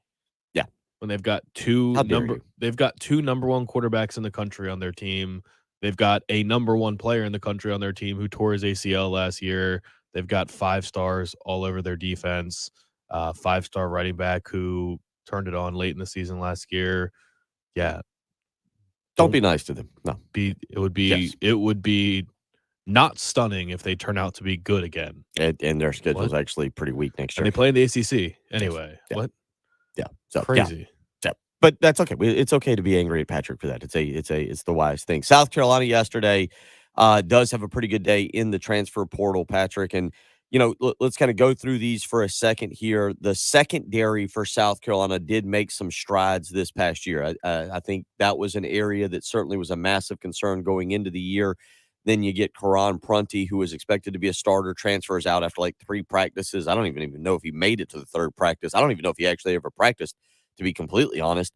But the secondary ends up being a unit that's better than expected. Darius Rush, you can make the argument most improved player on the team overall. Darius Rush. I don't know Jalen Foster he was an All-American. Yeah, but Jalen Foster had been playing. I agree with you, but I had seen Jalen Foster play. Like Darius Rush, I don't think anybody expected any kind of contribution ever from him. And he goes out and has a pretty good year and is going to be in competition for the starting defensive back slot. I guess maybe even enters the preseason or the off season, I guess I should say. I don't know where we're at all season, preseason. But I guess he enters as right now the starter opposite of Cam Smith, if you kind of look at it that way. Made a really good play there in the bowl game, had some really nice moments this year. But South Carolina picks up a safety commitment yesterday in Devontae Reed out of Central Michigan. Reed, a guy who will have 1 year, but this much I've been able to confirm, Patrick. He will have 1 year of eligibility next year. He is considered a graduate transfer. Obviously, all these kids able to play right away because of the new rule. But South Carolina continuing. They bring in the big class of defensive backs headlined by Anthony Rose, by Keenan Nelson, by Emory Floyd, Peyton Williams already on campus. So Torian Gray getting more guys to work with, and then you end up adding this young man, Devontae Reed, again out of Central Michigan. The secondary's not going to be lacking for bodies next year. Yeah. They're going to have options. And that's not counting O'Donnell, Fortune, Joey Hunter, a few other guys that we didn't see this year. See, I think the secondary is really hard to project just how you're going to fit in because, we got excited for Tyrese Ross last year too, and I didn't even see him on the field ever this year. I don't even know what's going on with him, but it's hard to speculate as to how he's going to fit in. But, seems to be ready, like as close to a plug-and-play guy as you can get coming from the group of 5 into the SEC. Yeah, it seems like a good pull, and it's obviously a position of need going into this season. I think we said that secondary was as big of a position of need as you have on this team. So definitely prioritizing the right areas, and you'll have at the very least, you'll have plenty of bodies to try out and see what's going to work. And you'll have plenty of time to test them out and see how they respond to each other, how they communicate together as a unit. and get the best guys out there. So if you can do that, you'll be in good shape. It's really the other two guys that fired me up a little bit more. We'll get to those. Reed had 281 tackles and 3 interceptions as a 4-year starter for Central Michigan. In the transfer portal, when he entered, he ended up picking up offers from Colorado, Louisville, Texas, Virginia Tech, and Wisconsin, amongst others. A second-team All-MAC performer this past season. So, again, Devontae Reed adding there to the secondary group that South Carolina will have as they go into. He'll be on campus for spring ball and will be a guy who can come in. And that's kind of important when you talk about, you mentioned Tyrese Ross. I think he enrolled in August and certainly maybe never got completely called up, at least with Devontae Reed. You get him in for spring ball, he'll be able to go through spring and compete there for the starting job. And other guys can help him out in getting comfortable with that defense, because it's not first year in a new defense and everybody there is learning it for the first time. So if he needs to go in there and he's got experienced leadership in Cam Smith or Darius Rush there, and they need to help him out and ease him into it and get with him after practice and in the film room and all that stuff and explain the nuances of the defense to him, that's one thing, instead of we're all here, multiple grad transfers, multiple Division III transfers. Not only are we trying to figure out the SEC, like Carlin Patel, like David Spalding, like all those guys that came in last year, they're trying to adjust to the level of competition and also learn a brand new defense, and they have nobody to lean on because nobody's ever played in that defense before. So overall, I just think it'll be a better situation to try and slot yourself into right away. On the other side of the ball, South Carolina picks up 2 commitments yesterday. Starts with Antwain Wells, wide receiver out of James Madison. He was scheduled to take a visit to North Carolina this coming weekend, but appears that he will cancel that and go ahead and enroll with South Carolina. That's another guy. I mean, look, wide receiver, you get Josh Van back. Xavier Legette needs to step up. Amarion Brown had 4 catches for 61 yards in the bowl game, so maybe, just maybe, he's kind of coming along. Landon Sampson is not enrolling early, but seems like a guy who could potentially come in and help. There's going to be some options there, but we're going to kind of be in the same boat where outside of Josh Van, it's all unproven guy at the wide receiver position, not counting tight end, not counting. And I don't know how you want to label Jaheim Bell. We kind of talked about that, whether you want to throw him in the mix there, wide receiver, you want to say he's a tight end or whatever you want to call him. But if we're just talking pure wide receivers, this is another pickup there. We'll see what it translates to for South Carolina next year. Yeah, and Antoine Wells, I mean, we had this discussion when Jalen Brooks committed, and we looked at his numbers, and we were like, these numbers they're not impressive at all. When you take a guy from a small school, you kind of expect his numbers to be absurd, but there is also a level of when you're coming from there, your quarterback's not going to be as good. He's not going to be able to deliver the ball on time and lead you and all these things. So you might beat your man, but the quarterback just throws a uncatchable ball to you, so you can't completely rely on stats. But Antoine Wells put up big numbers. I mean, he played 14 games last year. He had 15 touchdowns and 1,250 yards receiving on 83 catches. So, I mean, he dominated that level of play, and that's not completely translatable to the SEC. You never know, but we see it all the time. Just in the NFL, I mean, guys come from the FCS that have put up huge numbers in the FCS, and they come into the NFL, and it's not even a big transition for them. They just dominate right away. So, it's so hard to know if a receiver is going to pan out just because we've seen so many come in and not work out. I don't know. I guess on the surface, there's no reason to be more excited about him than you were about Amarion Brown when he committed. And maybe Amarion Brown's a cautionary tale of not to get too excited too quickly, but he seems like a big time player. Certainly, again, for a position that South Carolina needs to find more help. Spencer Rattler coming in. Again, Austin Stogner, we've already talked about him, the tight end position. We know you've got Jaheim Bell in some capacity, depending on how you want to use him. Ross and DC both on the Buford Lending live stream saying, Bell is athletic enough to play both. Ross on the live stream saying move Bell to wide receiver. I think he already technically kind of is a wide receiver. I don't know. It doesn't matter. He's not a blocking tight end. He's that much we know. He's not. But he can block better than a wide receiver. So, how he gets utilized. But I think that is the big thing with bringing in the transfer here from James Madison and Antoine Wells is the fact that you get another body in there, a guy who did put some production up for James Madison, and we'll see how he competes and what he's able to do. Again, another guy who will be here in the spring. The third transfer yesterday, And this one's interesting, Patrick, because we just saw a running back transfer out of Wake Forest That's what I was going to say. and go have a very successful year for Michigan State. And now you get Christian Beal-Smith, who had success there for Wake Forest, and now he will transfer to South Carolina for a position group that was obviously very deep this past year, but now you lose Zaquandre White, you lose Kevin Harris to the NFL. Marshawn Lloyd has got to stay healthy. He wasn't healthy for the bowl game. Rashad Amos is there, Juju McDowell, but Christian Beal-Smith coming in now, and again, should be a guy who will go through spring ball and add some depth to that particular position. And it's something we got into last week because I mentioned how I thought it was weird that South Carolina didn't sign a running back in this class. And I think your response was just, it doesn't matter. You can just pick one up in the transfer portal at this point. I mean, look at the running backs that transferred last year. You played one in the bowl game. Ty Chandler was really good for Tennessee. Seemed like there was no reason that he would have to transfer. Transfers to North Carolina and plays really well. Another running back from Tennessee, Eric Gray, transferred to Oklahoma. And I don't know if he ended up being the starter at the end of the year because Kennedy Brooks came back and was healthy.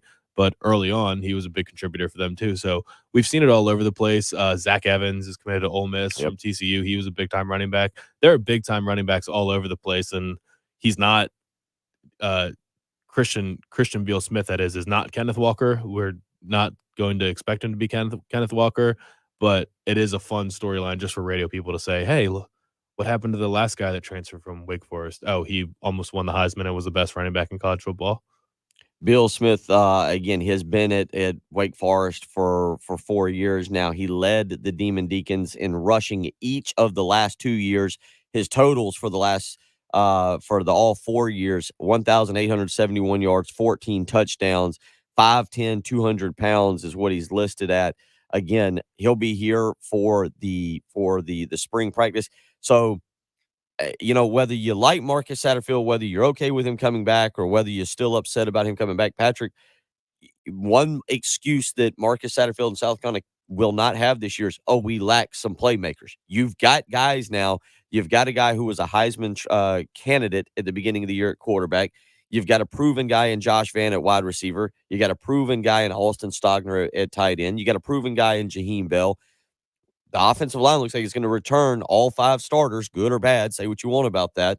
Can't be worse. But yeah, well, don't say that. Who knows? Can't be worse. But the bottom line is that's not going to be your lack of playmakers, your lack of guys there on the offense is not going to be an excuse. If you can't get it done with this group, then you start to really point get fingers it done at this level. Yeah, you start to point fingers really at the coaching staff. So we'll see Christian Beal-Smith, Antoine Wells, and again Devontae Reed. South Carolina still kind of out there looking for some other guys. We'll see who else. Gut power ranking 1 through 3. Who's going to make the biggest impact year one? I'm going to go with Reed. I just number one. It's hard because you look at. I think Stogner's already got the kind of the chemistry with Rattler, so I just assume that he's going to naturally be a guy that Rattler looks at. I think Jaheim Bell, watching Rattler put out some tweets there during the bowl game as Jaheim Bell was making some plays. I think Spencer Rattler is going to look at him and go, okay, there's a guy I can trust. And then you're going to have Josh Vann. So I think Wells maybe ends up down the list a little bit in terms of guys who is seeing the ball come his way.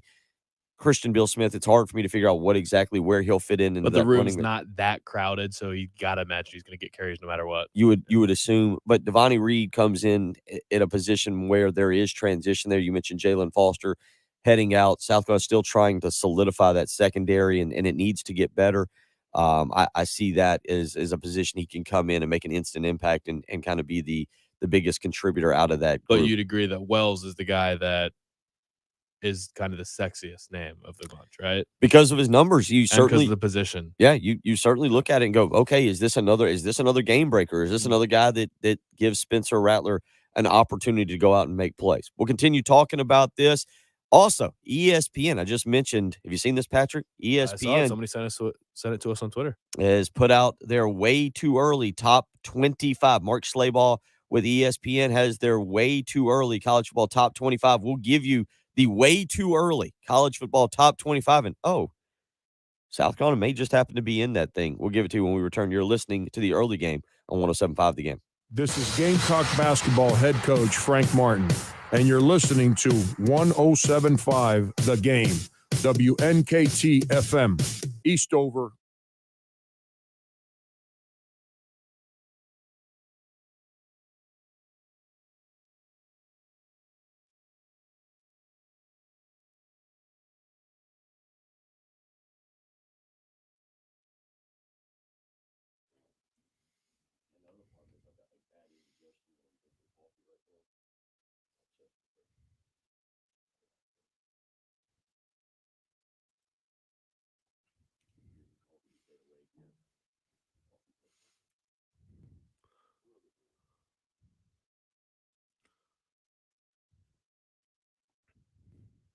Fred, I agree with that about Pickens and Daniels, and Tyke Smith went down. If they had Tyke Smith, maybe Jameson Williams doesn't dominate in the SEC championship so bad to begin with. But I do feel like in that individual game, the way Jameson Smith was playing would have changed a lot. But I agree with you that that's not an excuse.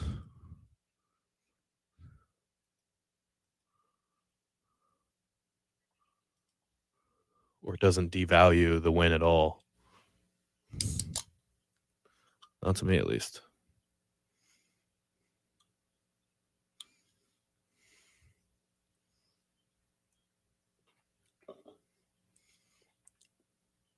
Yes. Keyshawn, Jay Will, and Max Kellerman, ESPN radio show, debating where does Kirby Smart rank among college coaches right now. 3 guys that don't know a lick about college basketball. Max Kellerman, who doesn't know, or college football. Max Kellerman doesn't know anything about college football. Keyshawn, I don't know if he even follows it at all. And Jay Will doesn't know about football, period. That show stinks.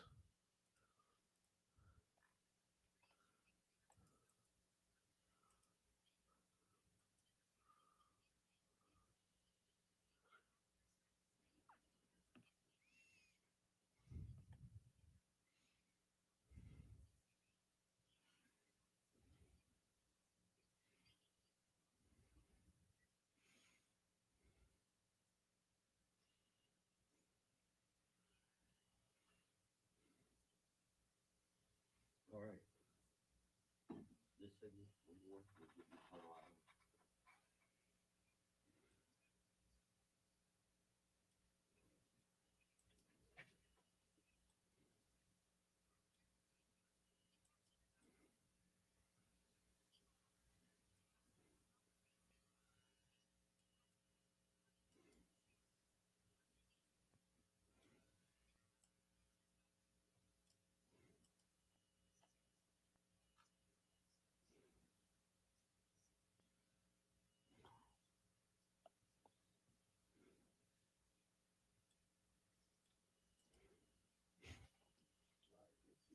Way too early, top 25. That's some interesting names here.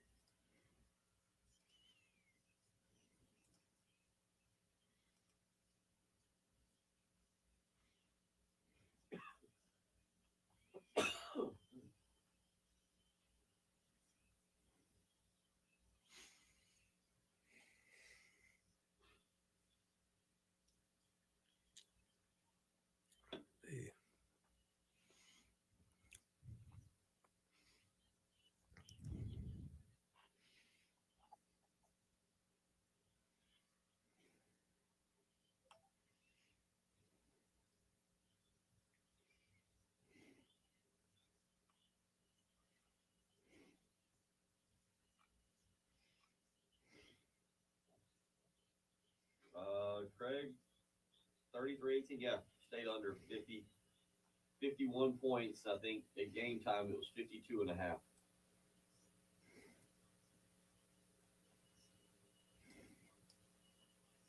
So yep, right on. What?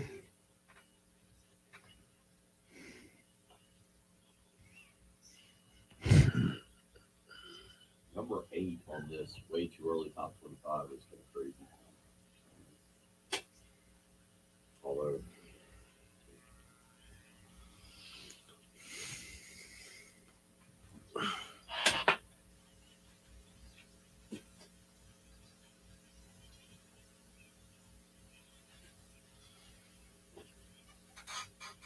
how many teams does Southbound play on this top 25 here? Georgia, and Clemson on here. Arkansas on here. Kentucky's on here. Tennessee. Really? That's kind of surprising. Yes, interesting.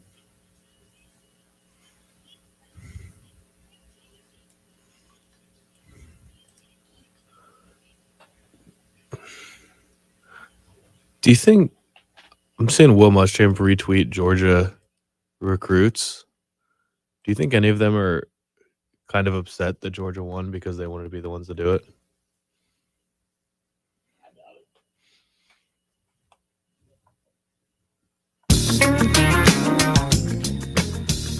803-404-6100, how you can weigh in this morning. Again, ESPN, Mark Schlabach, putting out their way too early college football top 25. And given that we kind of live and die with college football around here, why don't we just go ahead and read some of this to you here? Some of the names, not all that surprising. Number one, again, this is Mark Schlabach. You can go to ESPN.com and check this out. He put it out after Georgia beat Alabama last night. Number one, Alabama. So pretty much consensus already. Caesar Sportsbook, Mark Schlabach, boy, okay. Alabama, number one. Number two, Ohio State. You've kind of mentioned that. Ohio State should be pretty good next year. Number three, Georgia. So he's got his top three of of Alabama, Ohio State, Georgia. Not a whole lot of difference there when it comes to what we've been accustomed to seeing. Number four, you talk about a coach with a lot of pressure on him, big-time recruiting class, beat Alabama this year. Texas A&M is going to be number four. Jimbo Fisher's got that massive contract, Patrick. There's going to be a lot expected of him. I don't know whether it's going to be Haynes King or Max Johnson, who's going to play quarterback there. But certainly when you talk about Texas A&M next year, there's going to be a lot of pressure very, very much and very early on Jimbo Fisher to get Texas A&M not just into the college football. They got to win the West. I mean, they're expected. Year? Yeah, or when this class is juniors. No, I think they are expecting big things now. They beat Alabama this past year. I know again that was with Zach Calzada, but you look at this way too early. And I think Texas A&M is going to be kind of that dark horse, trendy pick to upset Alabama and win the West next year out of that thing. You look at their non-conference schedule. Kent State. Next year is Sam Houston, Appalachian State. They got a game against Miami in College Station. Miami of Florida, Mario Cristobal going to College Station next year, and UMass. Not exactly a murderer's row of a non-conference schedule before they get into LSU, they get into Mississippi, and obviously Alabama. But it doesn't part of them just kind of want to see progress? Like if Connor Weigman ends up being the starter, they just want to see him play well, and you can look in next year and say, okay, well, we've got the greatest recruiting class of all time. Now we just put it all together. We've laid the foundation, and now we strike. Like I maybe that's how A&M fans feel that they need to be in the playoff next year. But I just, from an outside perspective, think, all right, they'll probably be pretty good this year. They lost a couple really good players. They lost Isaiah Spiller. They're going to lose to Marvin Leal.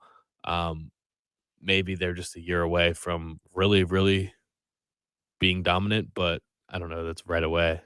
Be interesting. They're four. Number 5, 5, 6, 7, 8, 9, and 10.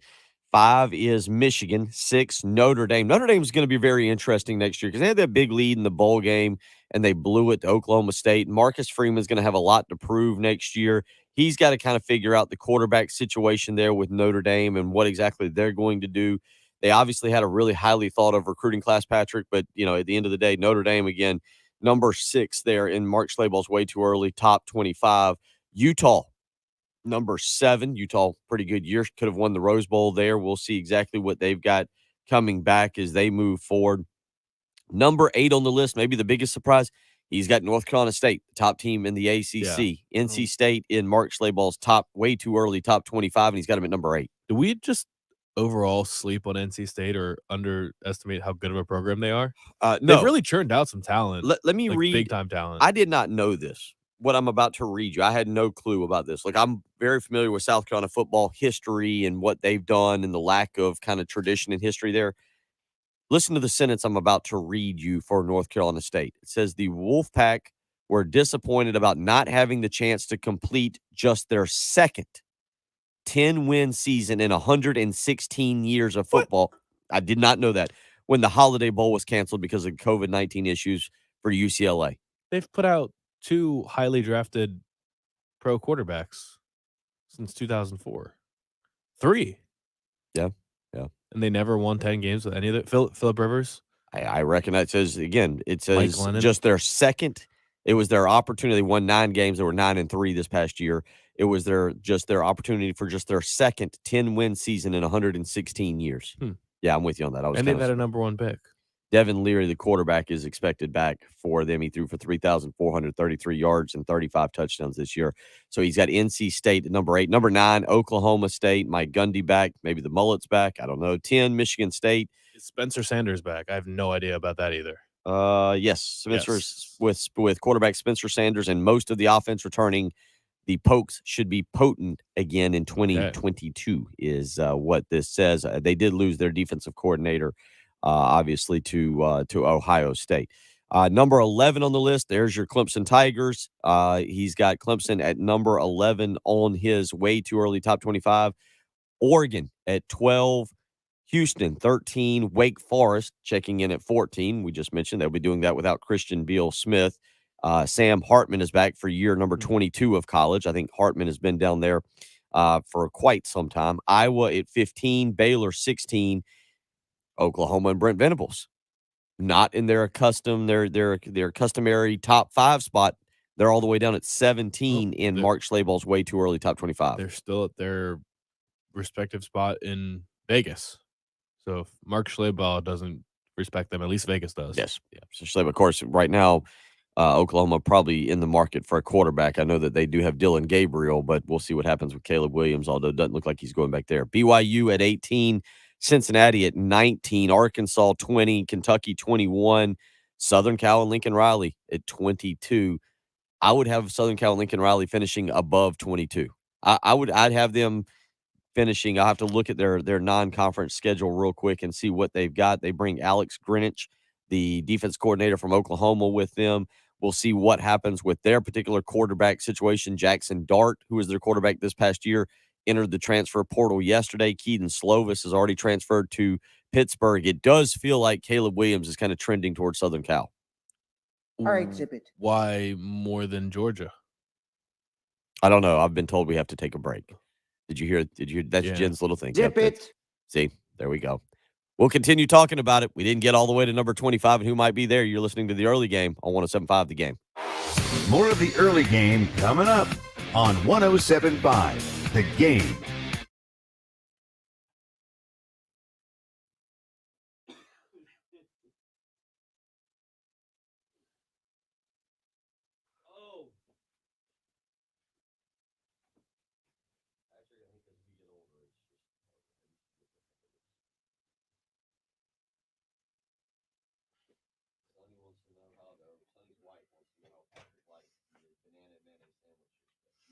Did not. You can watch it on Twitter. Jen took a video of it.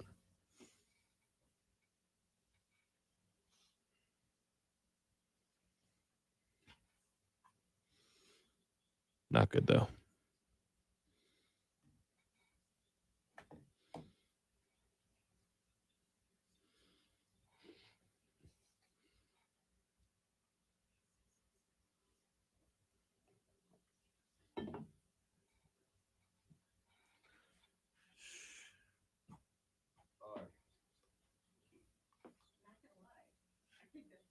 You gotta make it a little louder. Because when it happened, I wasn't sure.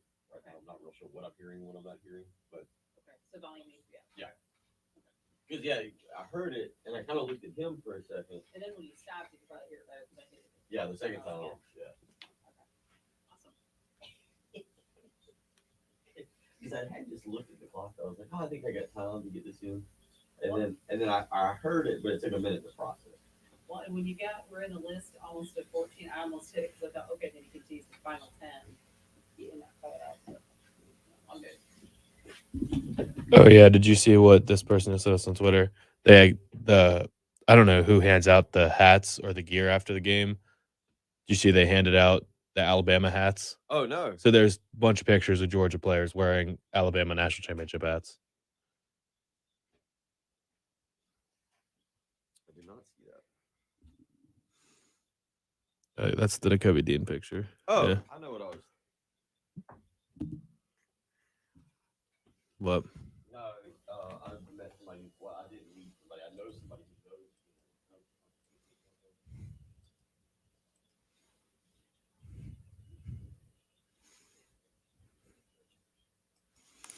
Dr. Bulldog has chimed in on the text line.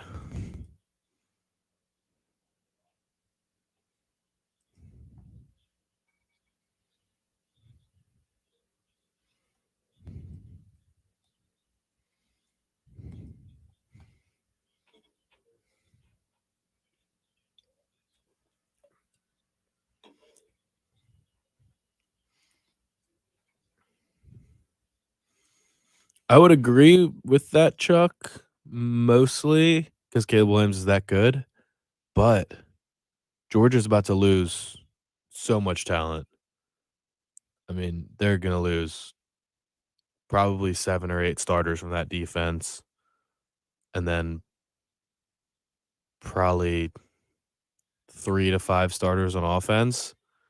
It's really difficult to lose that much talent all at once and come back just as strong as you were. Only Nick Saban's really proven to be able to do it. So if Georgia can come back next year with no Jordan Davis, no N'Kobe Dean, no Channing Tindall, no all these guys that are going to go pro, no Stetson Bennett, no Zamir White, no James Cook, no George Pickens. If they can come back and go to the championship or win the championship again, then I think we have to start looking at Kirby much differently. That's hard. That's really hard to do.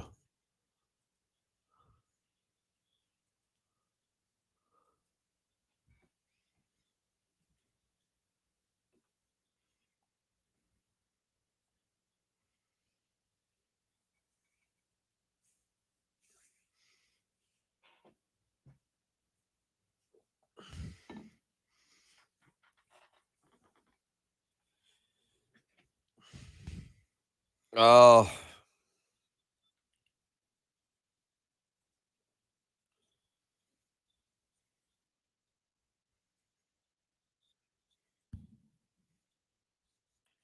so Texas A&M and Miami next year.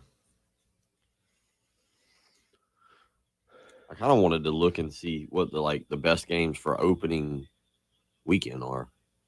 Week 0 Huh? or opening Well, weekend? both. But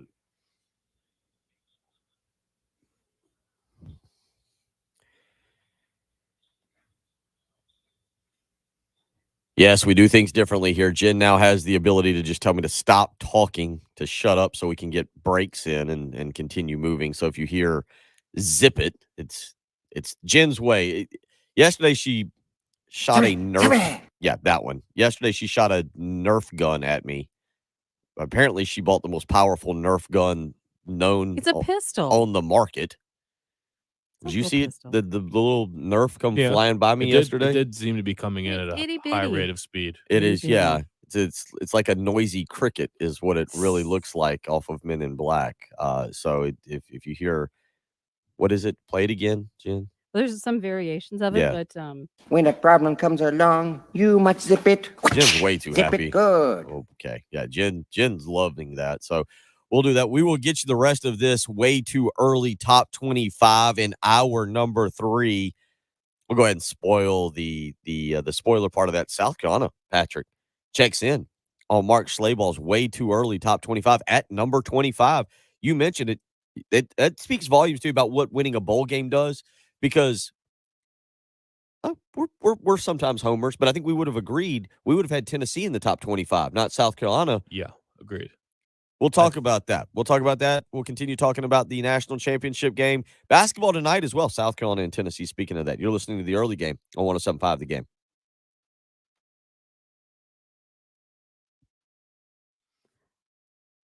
love that idea, Craig.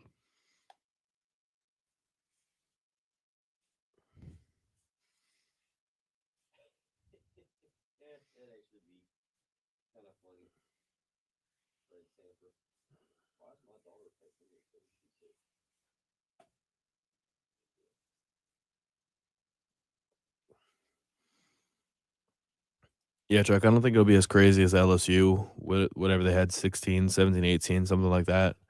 Guys drafted. I don't think it'll be that crazy, but Georgia will probably have 10 guys drafted at least.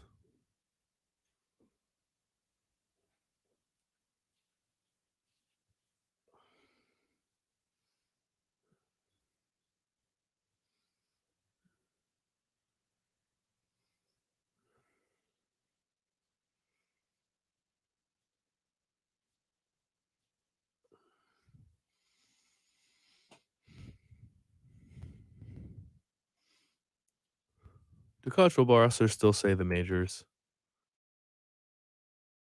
What's the meter is?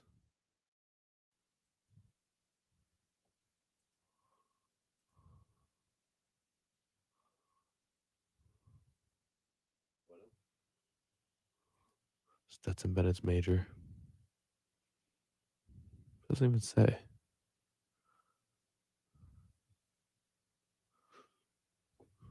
Design and technology.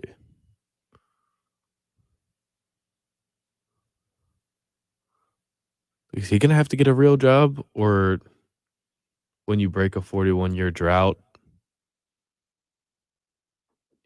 can he just live off that? Yeah. Free beer for life in Athens. Unfortunately, that's not really. Someone gonna give him a house in Athens?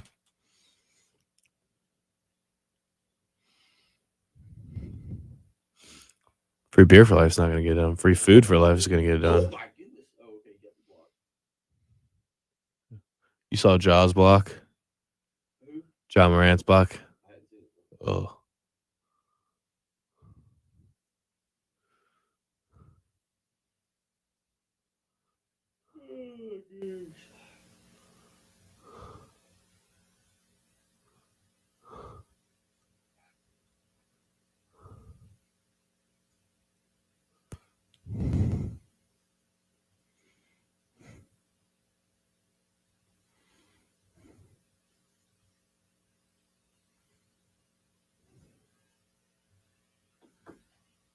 Number 4 was Morant's block last night. 2 nights ago?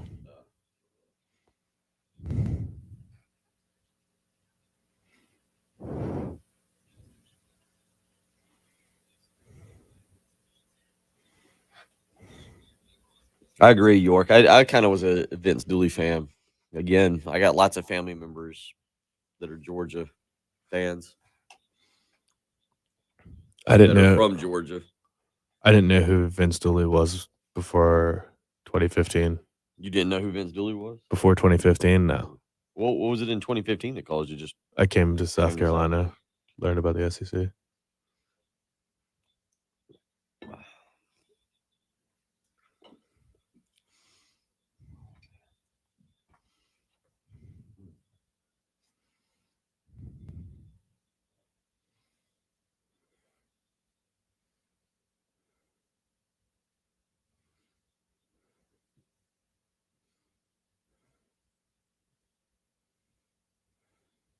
Oh.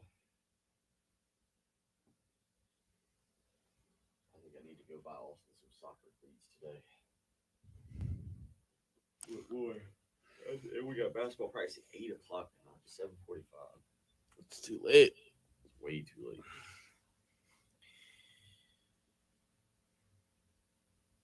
Alan, I don't think I've had the Dunkin' Donuts sausage biscuit. I normally don't go back to bed after the show, but I got a feeling I'll be going back to bed. I might just feed the meter and sleep in the car. I tell you what, if there was anything Not a bad thought, Patrick. around here, I'd probably.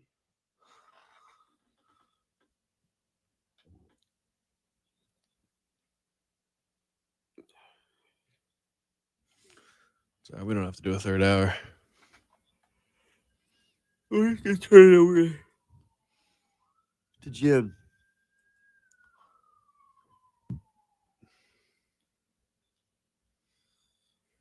Deep Chicago Bear Thoughts by Jen Jensen. You like that, do you now? They can't see that face on the live stream. You're off air. Yeah. Chicago Bear Thoughts. That'll get the live streamers going.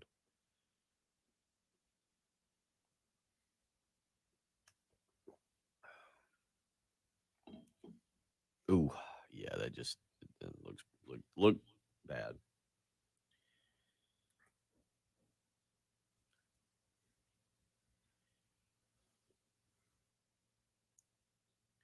All right, Josh. Good morning.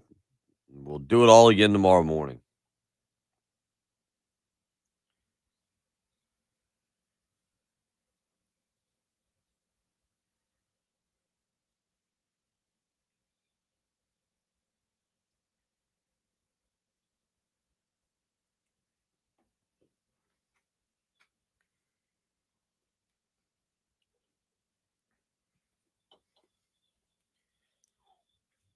Final hour.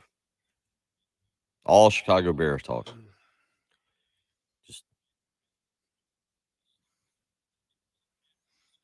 Not their two best players, Ferrari.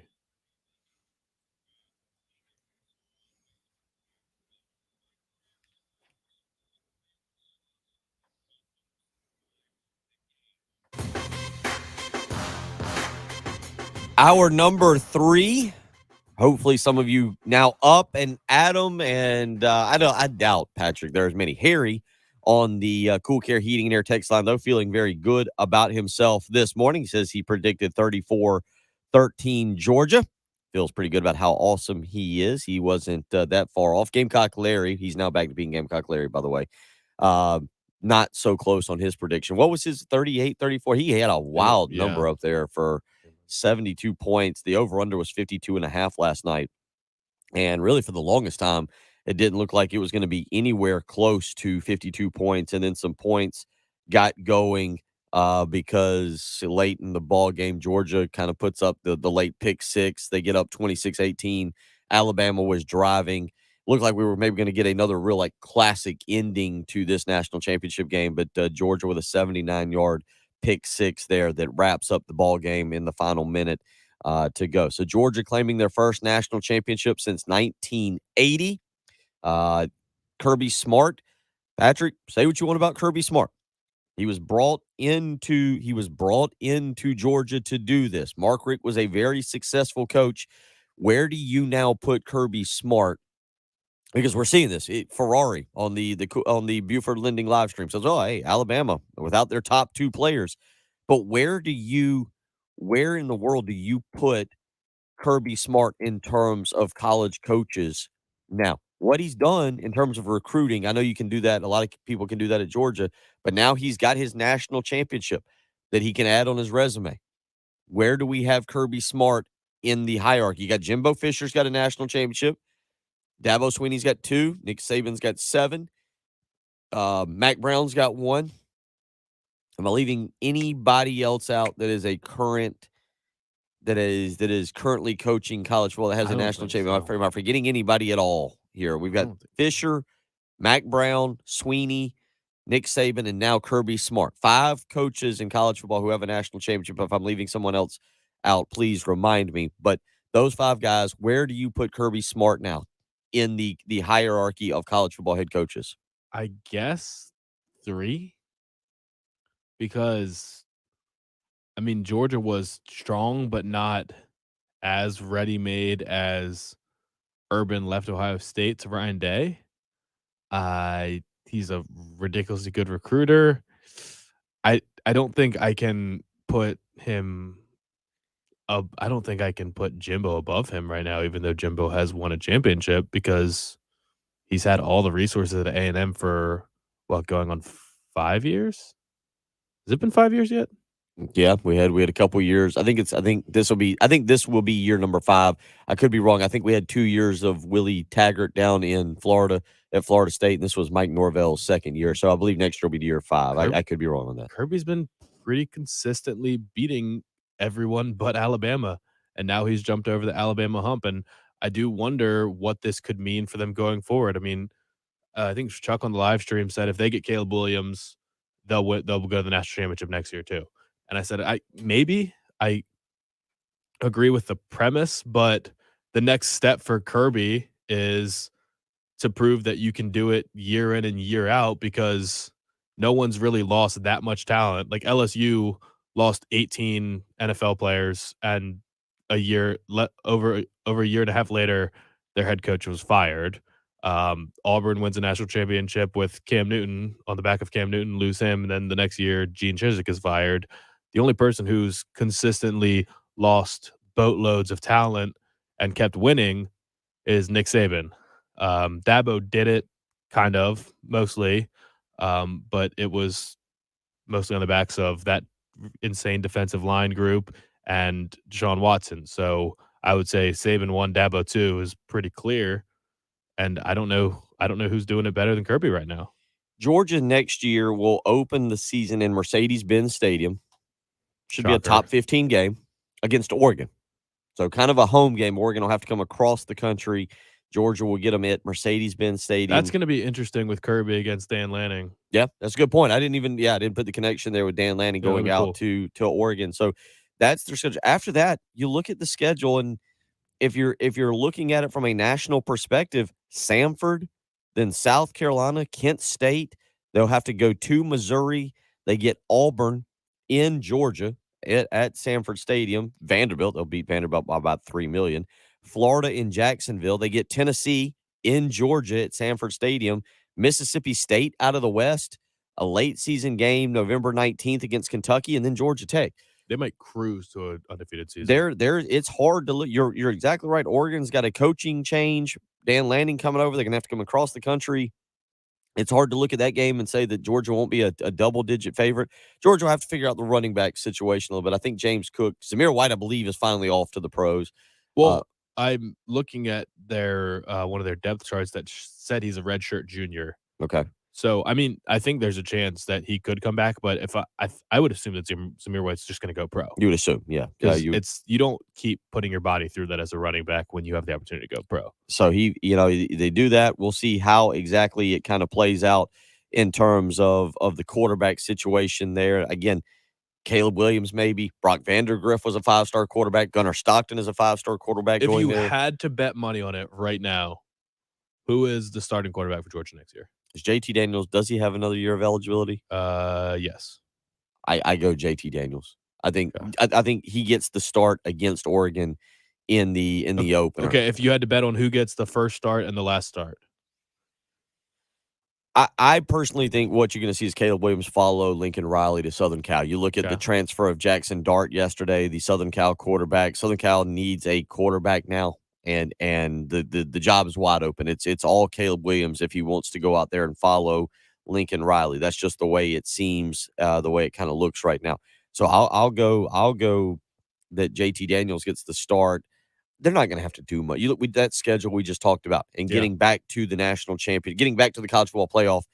That's not a daunting schedule. I mean, we talk about Clemson's ACC schedule. Clemson will play Notre Dame next year. As part of that revolving deal with ACC and with the ACC and with Notre Dame, I don't necessarily look at Georgia's schedule and say, oh yeah, it's that much more difficult. They miss A&M, they miss LSU, they miss Alabama, all in the regular season. Auburn, I right now don't have high expectations for. You get Mississippi State out of the West as well. Tennessee and Tennessee both Tennessee and Auburn, even though we're talking about them, both Auburn and Tennessee have to come to Sanford Stadium. Yeah, I look at that schedule, and you're exactly right. It's not like they're going to have to do a lot. They'll reload on defense. They've recruited exceptionally well there. They'll reload. It's hard not to see them, at least in the SEC championship game. I don't know how that'll set them up for the college football playoff. No matter who's at quarterback, yeah. It's funny that Georgia is kind of in the same spot that Alabama was, or they're playing the same way and winning the same way that Alabama was 5 to 10 years ago.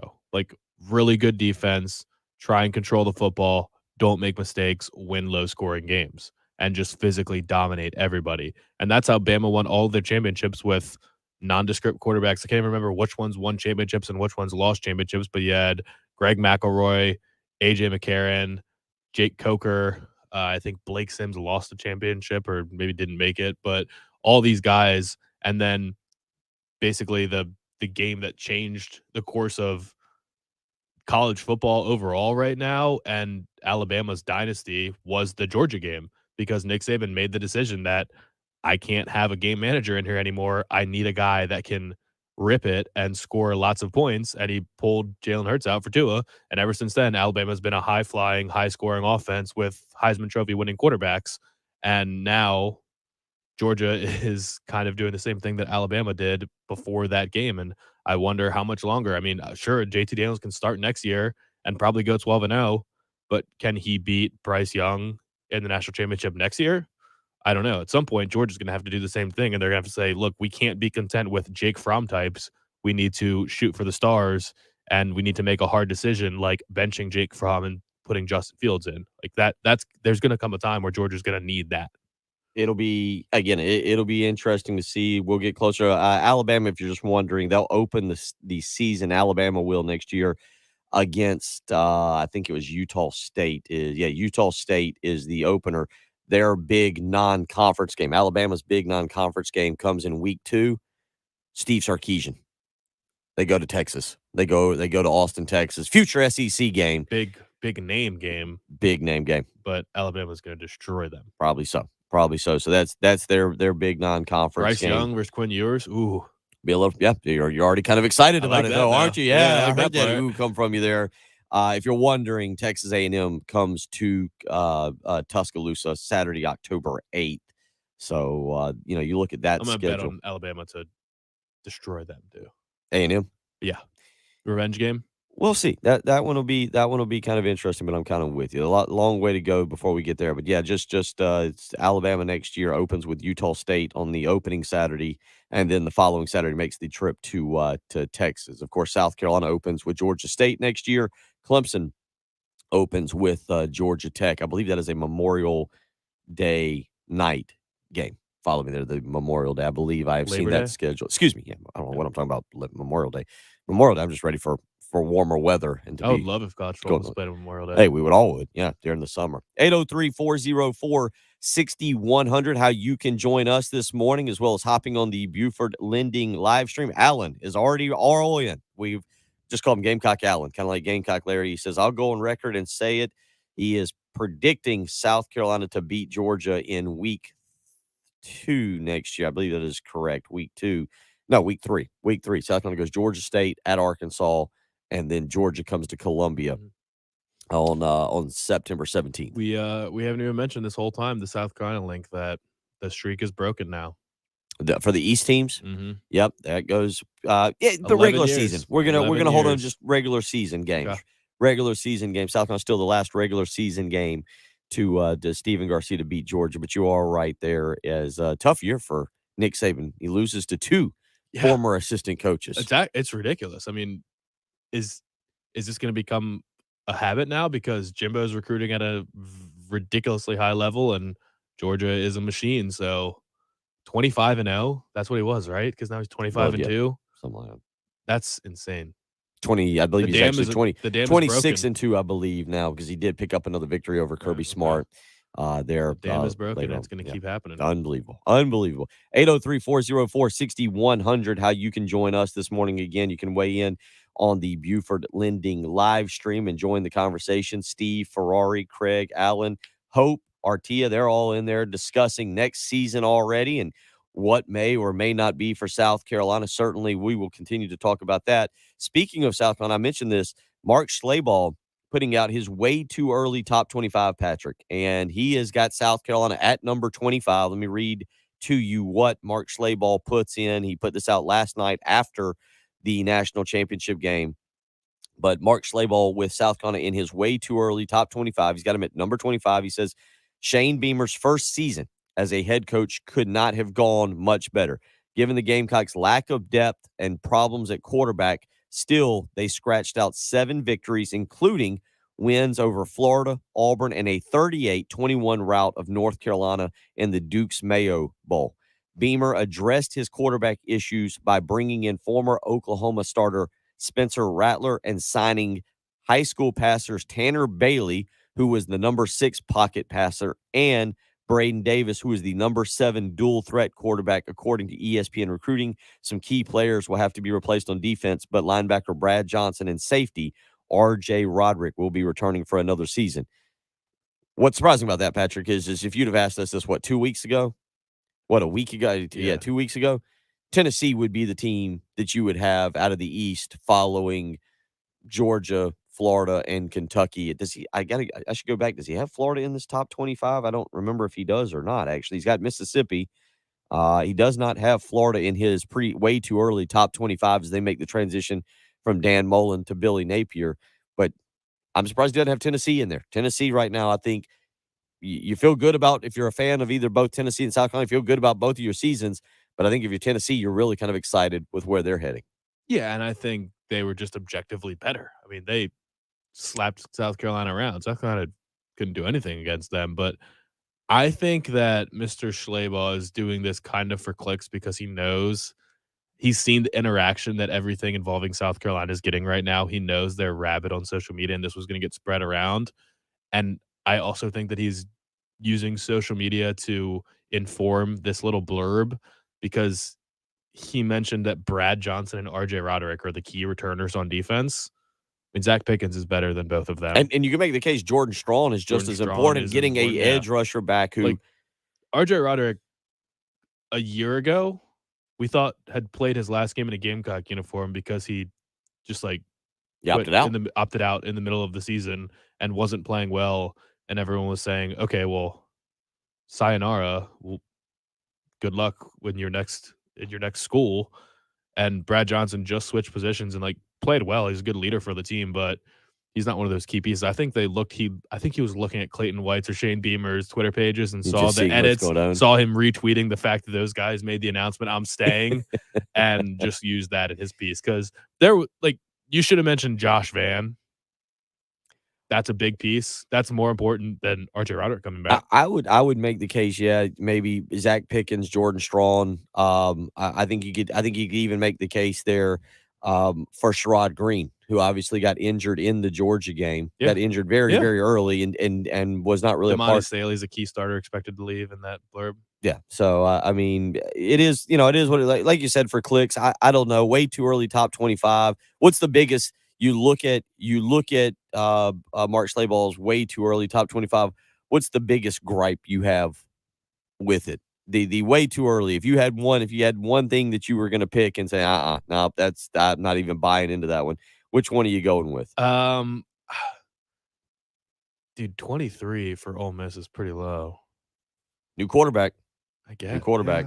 Yeah. I think Michigan is not a top 5 team. I think they're going to decline tremendously. Maybe that. Utah, I mean, that's too much hype for Utah preseason. It's just, I think it's too overreactionary to the bowl games. It is. I think that's my main gripe. There's no way Michigan State's heading next season as a top 10 team. A lot of this is just not going to happen. Houston is the number 13 team in the country. And then you mentioned NC State. That one's pretty egregious too. You don't see now. Granted, they lose a lot of players. Desmond Ridder, obviously. Also they lose their big time defensive back.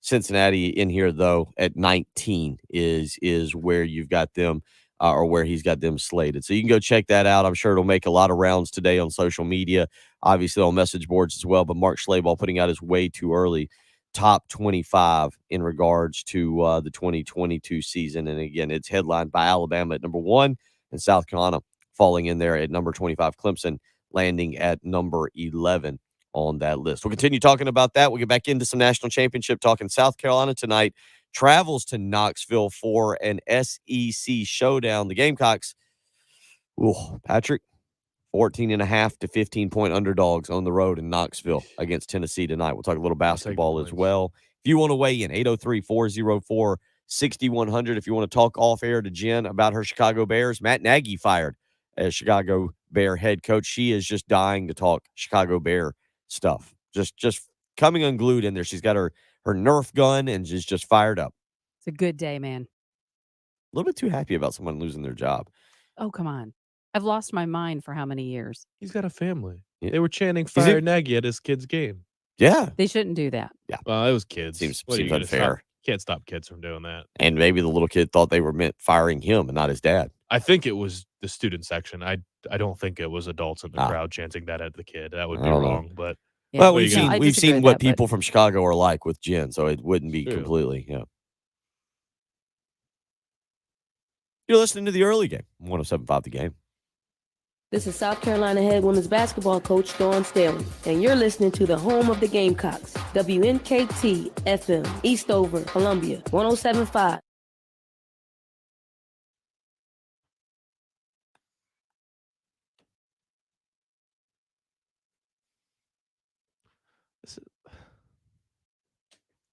On my Explore page on Twitter is Will Muschamp as a trending topic, and the first two things are Gamecock people saying, if you're considering who to pull for tonight, just remember one thing: Will Muschamp does not deserve a ring. Will Muschamp already has a ring, and then the next one is Will Muschamp winning a national championship is sickening. He's won one. in a far more important role. If you just go to the Explore page and it just shows all the trending topics. What? Yeah. That's right, Ferrari. Muschamp 2 rings now. Why is Hulk Hogan trending? Oh, boy.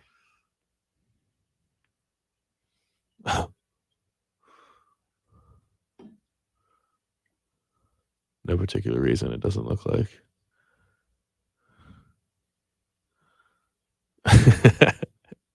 The first thing for under Hulk Hogan is a reminder that Hulk Hogan once thought Bam Margera died when in fact he was still alive. And Hulk posted a picture of him and Bam and said, "Damn, Bam, I wish you were still with us. I sure would love to hang out again, my brother. Love you, miss you." And and then Bam replied, "I'm alive, brother, but miss you too." Oops.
Consumed a lot of caffeine this morning. Yeah, you should be.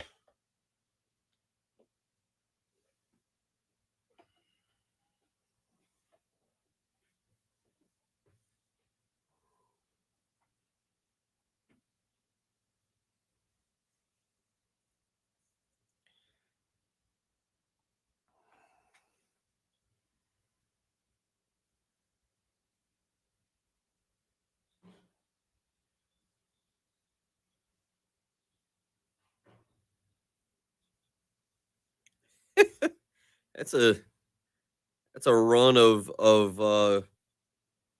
live stream thoughts there. Patrick, Troy, Alan, and Chuck. That is four interesting takes. Satterfield, Darian Kendrick, Muschamp, and how bad Athens is. How dangerous.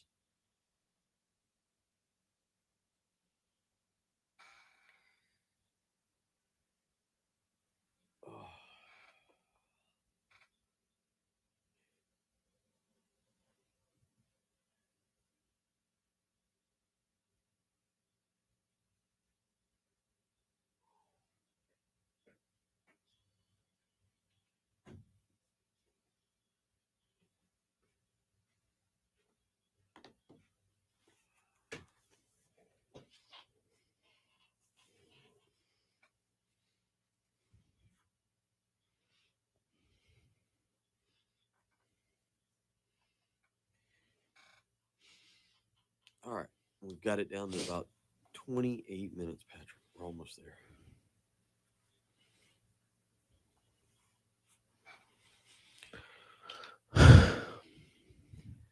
When you say y'all, I'll go on record. That does not include me. I do not care at all that Will Muschamp won a national championship yesterday. Yeah, you don't really care. I really had a problem with Muschamp. Good guy. I don't really have a problem with him.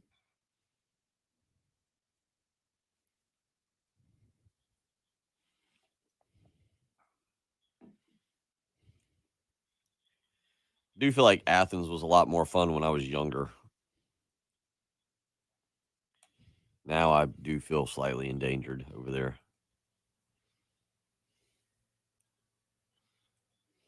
How many subscribers were we at yesterday? 962?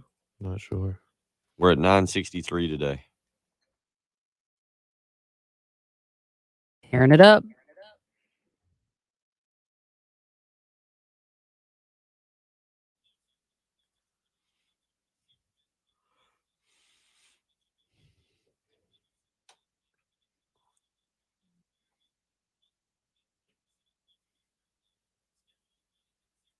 I don't know where our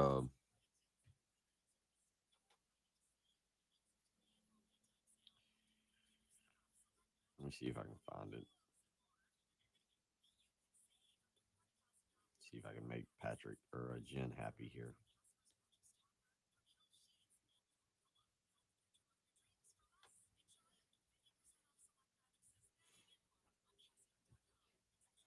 Mm.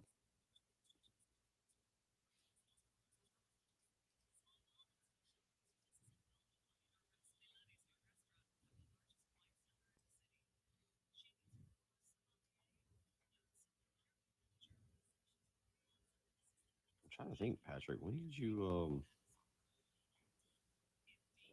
where did you text me our bowl? Or no, you put it on Twitter, didn't you? Yeah. I was 27th. Bill was 52nd, and Patrick was 62nd. Do you have the official winner? No, they don't have a real name. No real name? Okay. We'll see if we can.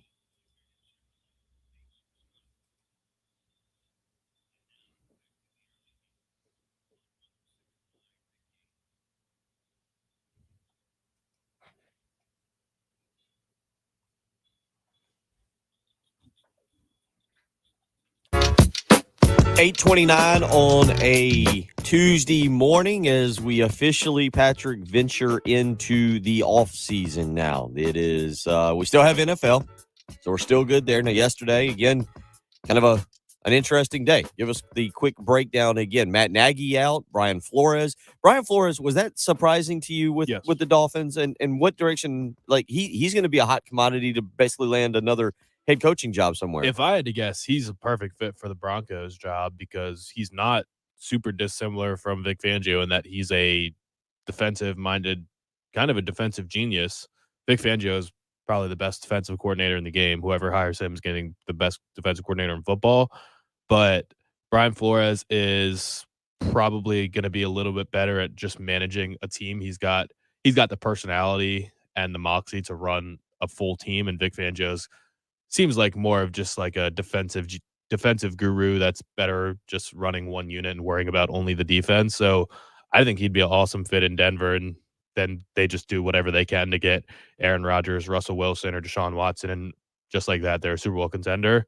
That one was really surprising. There's something going on behind the scenes because you don't go 8-1 to end the season and then lose your job, and you don't end the season beating the Patriots and then lose your job the next day for on the field reasons. There was no on the field reason to fire Brian Flores.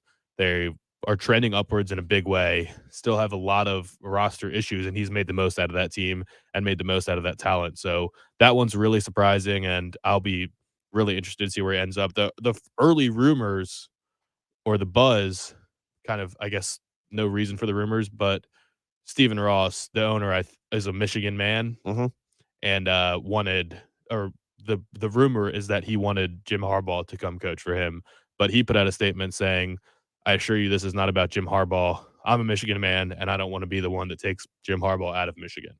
So it doesn't seem like Jim Harbaugh is going to be a candidate for the Dolphins, but there's a lot of buzz that he will be one of the favorite targets for the Raiders job, which would be pretty interesting. So I think most people around him believe that he wants to get back to the NFL. You talk about it being, again, how things could shake out with it. It would be crazy, Patrick, at this point, after what we've seen with Lincoln Riley, after what we saw Brent Venables, Brian Kelly to LSU. You think of all these changes. What if over the next 2 weeks we get Michigan and Ohio State both with open If Ryan head Day coach? goes to Chicago, If right, and you follow us a little bit closer than I do. Is that a realistic option there for? I mean, is that something? Jen, are you in on Ryan Day to Chicago? I mean, I feel like that's a bad. I don't feel like it would work, but Jim Harbaugh's a candidate for them too because he played for the Bears. it's true. Oh yeah, I don't want him. Who do you want, lady? I don't really know. I'm going to be completely honest. I don't know, but we don't need any experiments. We need somebody that can go in there and take the bull by the horns and change this team yesterday. But isn't Well, that's Harbaugh, right? I mean, That's he led Jim the 49ers Harbaugh to a Super Bowl. Yeah. Well, I don't know. I guess I just personally don't like him. Okay. So maybe that's part of it. Glad So your I need to feelings set don't get that. in the way I of know, a right? successful That's- head coach. And I tell people not to do that. But I don't know. There's a lot of I don't know what direction every team wants to go if they want the experienced guys. I mean, Doug Peterson's name's going to be in the hat for all of these. He led the Eagles to a Super Bowl. He'll be involved in all of these. Eric Bieniemy has been involved in every coaching search for the last couple of years. Either he's going to get a job this year or never going to get a job. I don't know what the holdup is there. And then there's up and coming candidates like Brian Dable, the offense coordinator of Buffalo, is a big candidate. He's interviewed last year. And Nathaniel Hackett, the offensive coordinator in Green Bay, is kind of a name that's being tossed around as a hot candidate. I don't know who else the experienced guys are, but those are some of the names that are floating around for retreads, I guess. Yeah, we'll see what happens. Again, it would be interesting. I think, Patrick, as you said, you're going to see Jim Harbaugh and potentially Ryan Day's name pop up strongly for a few jobs. We'll see. Ryan Day doesn't strike me. I don't know. I have a hard time getting a good read on what Ryan Day is, whether he would want to go and become an NFL type guy or whether he's a college guy. I've seen some of his interviews talking about his past. He and his wife and some of the things, the charity things they've done up in Columbus, and seems like a great guy. Mm-hmm. There are certain coaches I think you just look at and go, yeah, that's a college guy. No need to go to the NFL. Harbaugh strikes me, as Jen, as you said, even though you're not a fan of him, the demeanor, the way he kind of handles himself, he's never struck me as a college guy. That whole, who has it better than us that he chants in the locker room at Michigan, and the way he does things. When he got there, remember he did the rap video, I believe it was had a sleepover at a recruit's house. Oh, Yeah. Yeah. Where's maybe that's where I've grown to not like him as much. So maybe I want him back in the NFL. That is, they do say that hate makes the heart grow fonder. I think I've read that on a that's how we've coexisted for so true. long. We are actually a lot closer than people realize. Do you think that he, in that Georgia game, realized that this is a lot harder than I thought, and it was disheartening because he finally got over this massive hump of beating Ohio State, and he said, I finally slayed the dragon, and now I have this thing on a path that I want it to be, and just got destroyed and dismantled by an SEC team, and thought to himself, oh boy, I still have so long to go, and I'm not sure I can do it? Because Brian Kelly has done that a couple times now, squared off with SEC teams, Alabama both times, and gotten destroyed, and it just led to him saying, I'm done. I'm leaving. I'm going to join the SEC because I can't do this at Notre Dame. And Harbaugh's not going to leave Michigan for another school. Right. That won't happen. Yeah, I don't know. It is, Ohio State certainly is, as you pointed out, that has produced a lot of really good players. And Ohio State, given how they can throw the ball down the field with C.J. Stroud and with Chris Olave and Garrett Wilson, probably would have been more of a challenge how they matched up for Georgia as opposed to Michigan. That might have actually been a totally different ball game there. Maybe you got something a little bit closer. If you get Ohio State and you get Georgia there in the semifinal game. I don't know. The Brian Kelly thing, leaving Notre Dame, the way he was trying to recruit there, he did have the number 4 recruiting class, but you're right. He'd gone to the college football playoff and been smashed by Southern teams. Clemson, by Alabama. He'd been Lincoln Riley, same thing. He just left. And you do wonder. I mean, you look at it now. What is it? The last Northern team to win a national championship was Ohio State in what, 2013? The first year of the college football playoff. Yeah, right? I believe it was 2013. Don't hold me to that. My years now starting to run together as I get older. But the bottom line is you're seeing now. I think some of these schools can Midwestern schools, can schools out west. I mean, we're going to find out with Lincoln Riley and Southern Cal. can they be competitive with Southern schools who seem to be pulling in all the football talent? Yeah, I mean, since 2013, no one's been competitive. No Northern school has been competitive yet. I mean, Ohio State's made national championships. Has anyone else made a national championship from the not Southeast? No, right? It's only Oregon. been Oregon. Oregon did. Oregon did. That's the and one you're yeah, looking at there. okay. And I think that was the year that Ohio State won it, I believe. I'm kind of feeling old myself Because they this beat morning. Alabama in the semifinal. Ohio State won it in it was the 2014 season. 2015 is when they won it. Okay. So since then, you've had Alabama and Clemson swap off a couple. Alabama get back in there. Then LSU and Georgia. Alabama with another one. Ohio State did play and obviously did get to the national championship game last year, but again got Not competitive. smoked by Alabama. So I don't know. And with Jim Harbaugh in the NFL, certainly it will be kind of interesting. Real quick, back to Brian Flores again. You want to take a guess? I think Orlando hits us here on the Cool Care Heating and Air text line. Says he just got a notification via ESPN that the Bears have at least requested permission to speak with Byron Leftwich, who is another hot name and is a guy that maybe Jacksonville just promotes and says, "Hey, you get Trevor Lawrence, go with what you got." He's in Tampa. That's right. I'm sorry. I'm but thinking he's obviously he was the Jacksonville quarterback, and I that's assume why I'm thinking that is where he would want to coach. Jacksonville is the most attractive job. I mean, I guess there's debates. The Dolphins are a very attractive job, but you have to be sold on Tua for that. The Vikings are super unattractive. The Broncos are very attractive.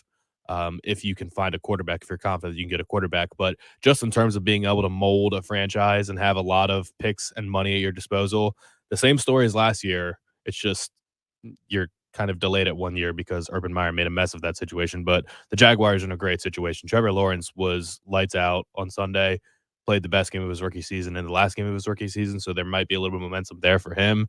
And they've got the number one pick. They've got a ton of money. That's the job that everybody's probably going to want. We did talk about that last year. If you compared the Texans job and the Jacksonville job, and you're right, as much of a mess as Urban Meyer made more made a mess of himself, not the organization. And so that it's still, as you mentioned, he kind of embarrassed the owner. Yeah, but well, but I like you said, it was more Urban Meyer than it was going in and fiddling with draft picks or with the roster or blowing up, getting bad contracts. You're right. The Jacksonville job, you still have some talented players, some people to work with within that organization that you could make a recovery sooner rather than later. Yeah, because Trevor Lawrence, didn't look good this year. He had 2 multi-touchdown games, and they were in the first and last game of the year. So a shaky rookie season for Trevor Lawrence, but there's still a lot to look forward to with him. Everyone's still bought in on Trevor Lawrence's talent and his projection going forward. Tyson Campbell, their second-round pick, looked really good to end the season out of Georgia, another Georgia DB.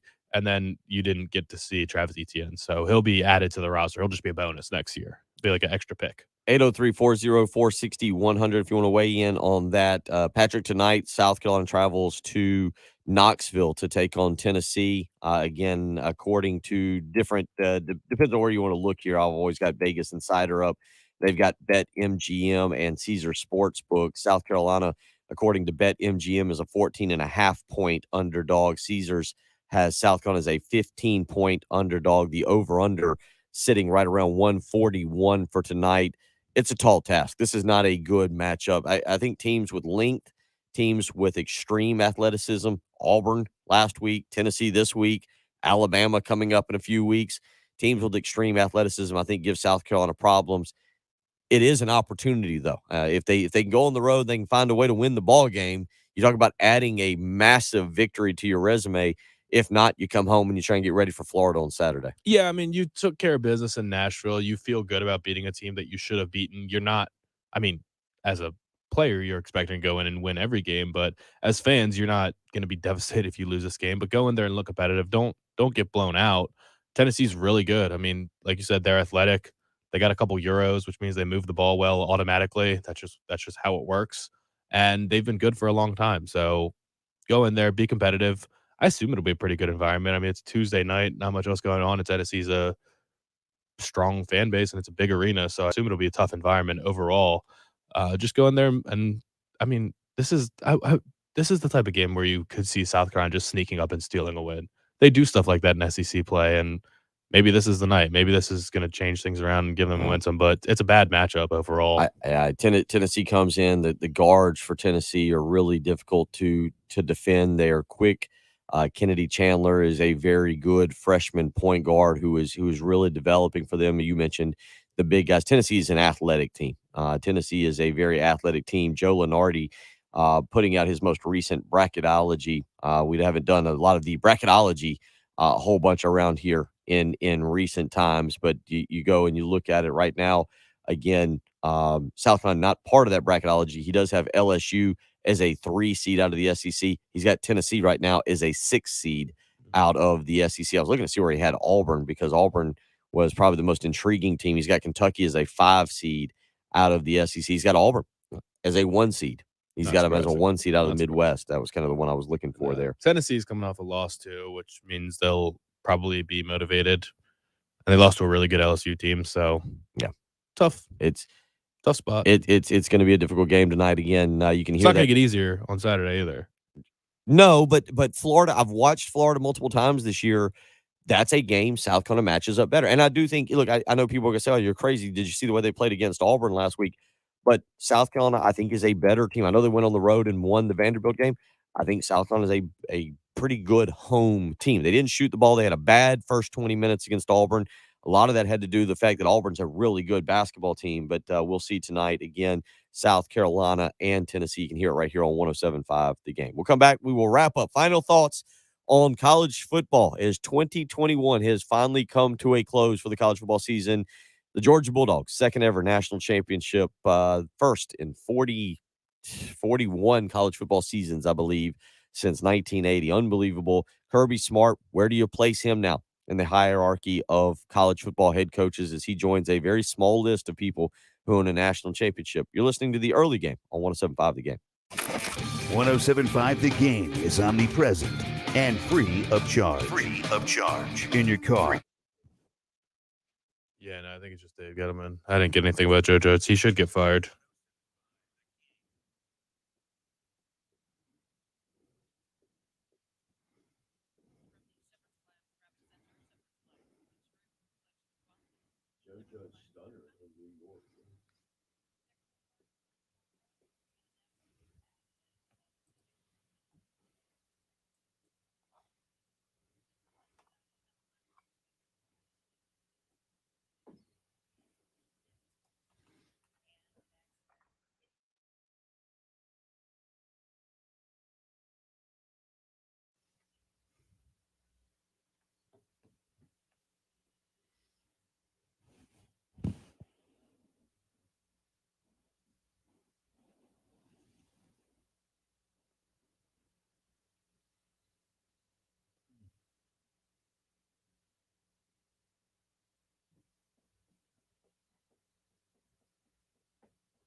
Yeah, we made it.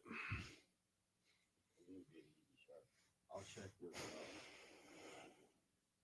Harry and see if he's available more, see what's out there.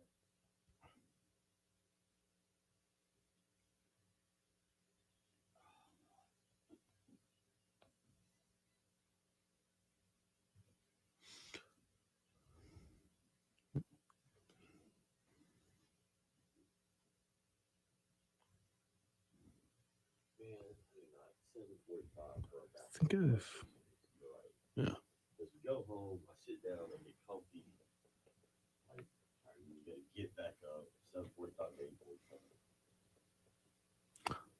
I think I've been out of town all 3 of the last 3 weekends, but if we're not doing a show Monday, I might have to do it again.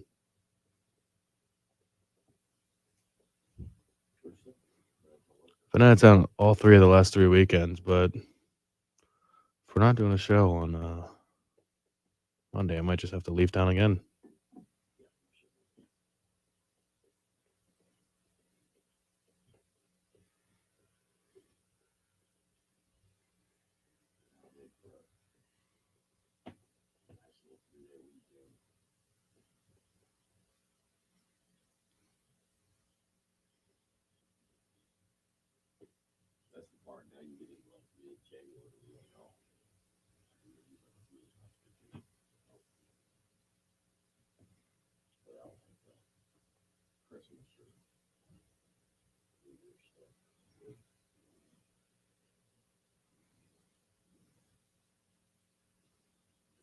Oh, it's supposed to be freaking freezing around here for the next several weeks. Oh, it's restaurant week. Huh? It's restaurant week. Starting Thursday.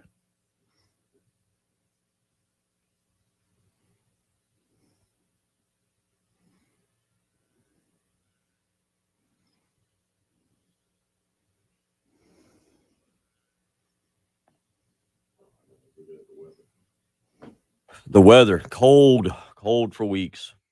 Yeah, I saw it. Ferrari, I saw that. Yeah, Travis, you talking about I'll send you a bunch of stuff. Yeah, Monday Night Raw is coming. I saw that. I think I might take my son.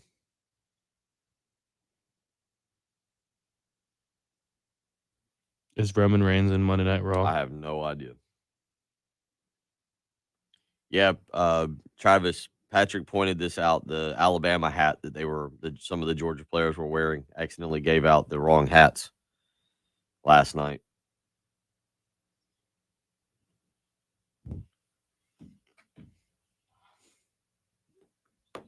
The wrong hats were given out.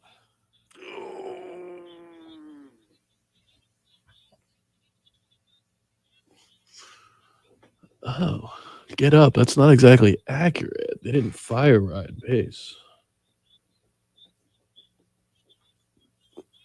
Travis, I don't think Ric Flair still wrestles. I think he's moved on. And Alan, I agree. It reminds me of South Carolina's going to need to shoot the ball very well. And Steve, you're right. Turn the ball over 21 times. It makes it a little difficult to win.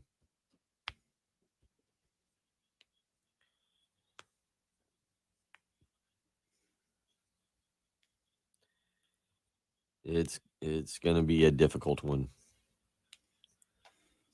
And the Miami Heat have signed Chris Silva back to a 10-day contract. Yep. And Kyle Guy, who has a fro now, kind of. Yeah, you see that, huh?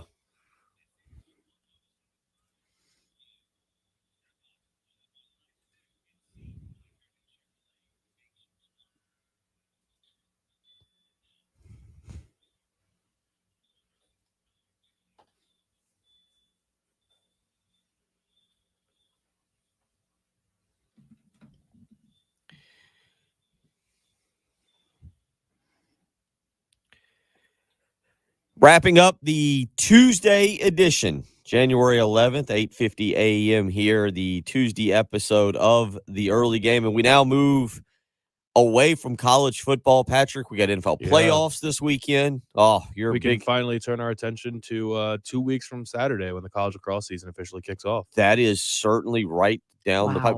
Jen, what is it? Daytona is what, a month away? Yeah, we're getting there. Yeah. I keep track. I know what's going on. Golf is underway. So yeah, we are now heading toward the official, really the start of the 2022 calendar sports year. We got the playoffs. You got your NFL draft coming up. Final thoughts, Patrick, on the 2021 college football season. I was right all along. Of course you were. That yes. was my final thoughts. I've been saying it since the beginning of summer. Georgia's the best team in the country. Do I think that they would have won that game had Jamison Williams not gotten hurt? No, I do not. If John Mechie played in that game and Jamison Williams played that whole game, I think that they were going to win that game. But Georgia was more talented. Alabama had more top-end talent. And I don't think this is really going to change anything. I don't think this is a sign of Georgia's come up and they've overtaken Alabama as the best team in college football or the best program in college football, and this is what we can expect year in and year out. I think Alabama's going to come back next year with the Heisman Trophy winner and Will Anderson, the best player in college football, and they're probably going to win another national championship. And this time next year, we're going to be sitting here saying, yeah, we should have seen that one coming. College football, the evolution of it as we move through the next 9 months is going to be fascinating. Think about how much has changed since August. Oklahoma and Texas to the SEC. Yeah. Name, image, likeness, and what we've seen. Now you see what's going on with the transfer portal and how things are evolving and changing with that. The next 9 months are going to be very interesting. I will say, but we see what hasn't changed too, and that's the SEC. The SEC is still there. Taxes, and SEC supremacy. Alabama, as long as Nick Saban is reigning supreme in Tuscaloosa, it's hard to see that changing. Kirby Smart has built a program that I don't think is going anywhere with Georgia, and then we'll see who jumps up to challenge them. Is Texas A&M next in line? Is Oklahoma with Brent Venables ready to make a move? Is it Lincoln Riley and Southern Cal? Ferrari on the Buford Lending live stream says Southern Cal is back. Watch out. I don't know. We'll find out. Is Steve Sarkisian in Texas ready to make a move? And what does Mario Cristobal do down in Miami? One thing that I will say as we wrap this up, and somebody said it earlier on, I think it was Richard on the Cool Care Heating and Air text line, the expectations for South Carolina football are going to be through the roof. As we get closer to the spring game, it's going to be interesting to see where people stand with this South Carolina football team. What is the Vegas over-under win total going to be? I think it's going to be low. I 6.5 or 7.5. Okay. I mean, you look at that schedule. Arkansas, we haven't talked a lot about it. Arkansas is having people transfer out left and right. I don't know if you've seen this. It's crazy how many transfers that Arkansas is going through right now. But the bottom line is that schedule still, you can't pick South Carolina to beat Kentucky. They're not going to be as talented as Georgia. They're not going to be as talented as Texas A&M. And they got to go on the road to Clemson, and Clemson still has a talent advantage. That's 4 games right there, not counting Tennessee, Florida, 5, 6. You look at the schedule, you got the 3 non-conference games they should win: Charlotte, South Carolina State, and Georgia State. Vanderbilt, I think they should beat. That'd be 4. Missouri at home next year. We'll see. That would be 5, and then who am I leaving out? Give me the other one. I don't know. What did I forget? I all the teams I just went through 11. As long as the national or Las Vegas sees South Carolina less optimistically than Gamecock fans do, as long as we can look at that win total and say that's disrespectful, I'm hammering the over, I'll be happy. You'll be happy. Yeah. So we will move on. A couple of things on the Cool Care Heating and Air text line. Nick helping me out. That is Georgia's 3rd national championship. They won one in 1942. So how could you forget that one? It's a little bit before my time. Also, Nick says, excuse me, if y'all have already talked about it. Yes, Gamecock Larry did call in. He was in early.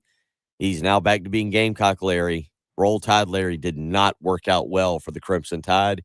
No word yet if Nick Saban is banning Gamecock Larry from entering the state of Alabama. He's already hurled himself off the bandwagon. Yeah, he was quick to jump off that. Very quick to get off of that. But he has already predicted, for those wondering, 12-0 for South Carolina next year until proven until otherwise. They have a loss.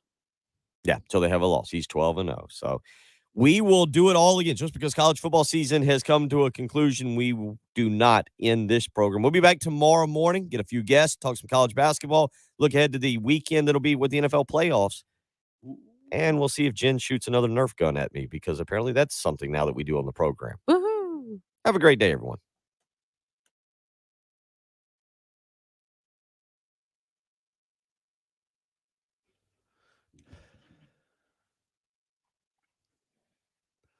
All right.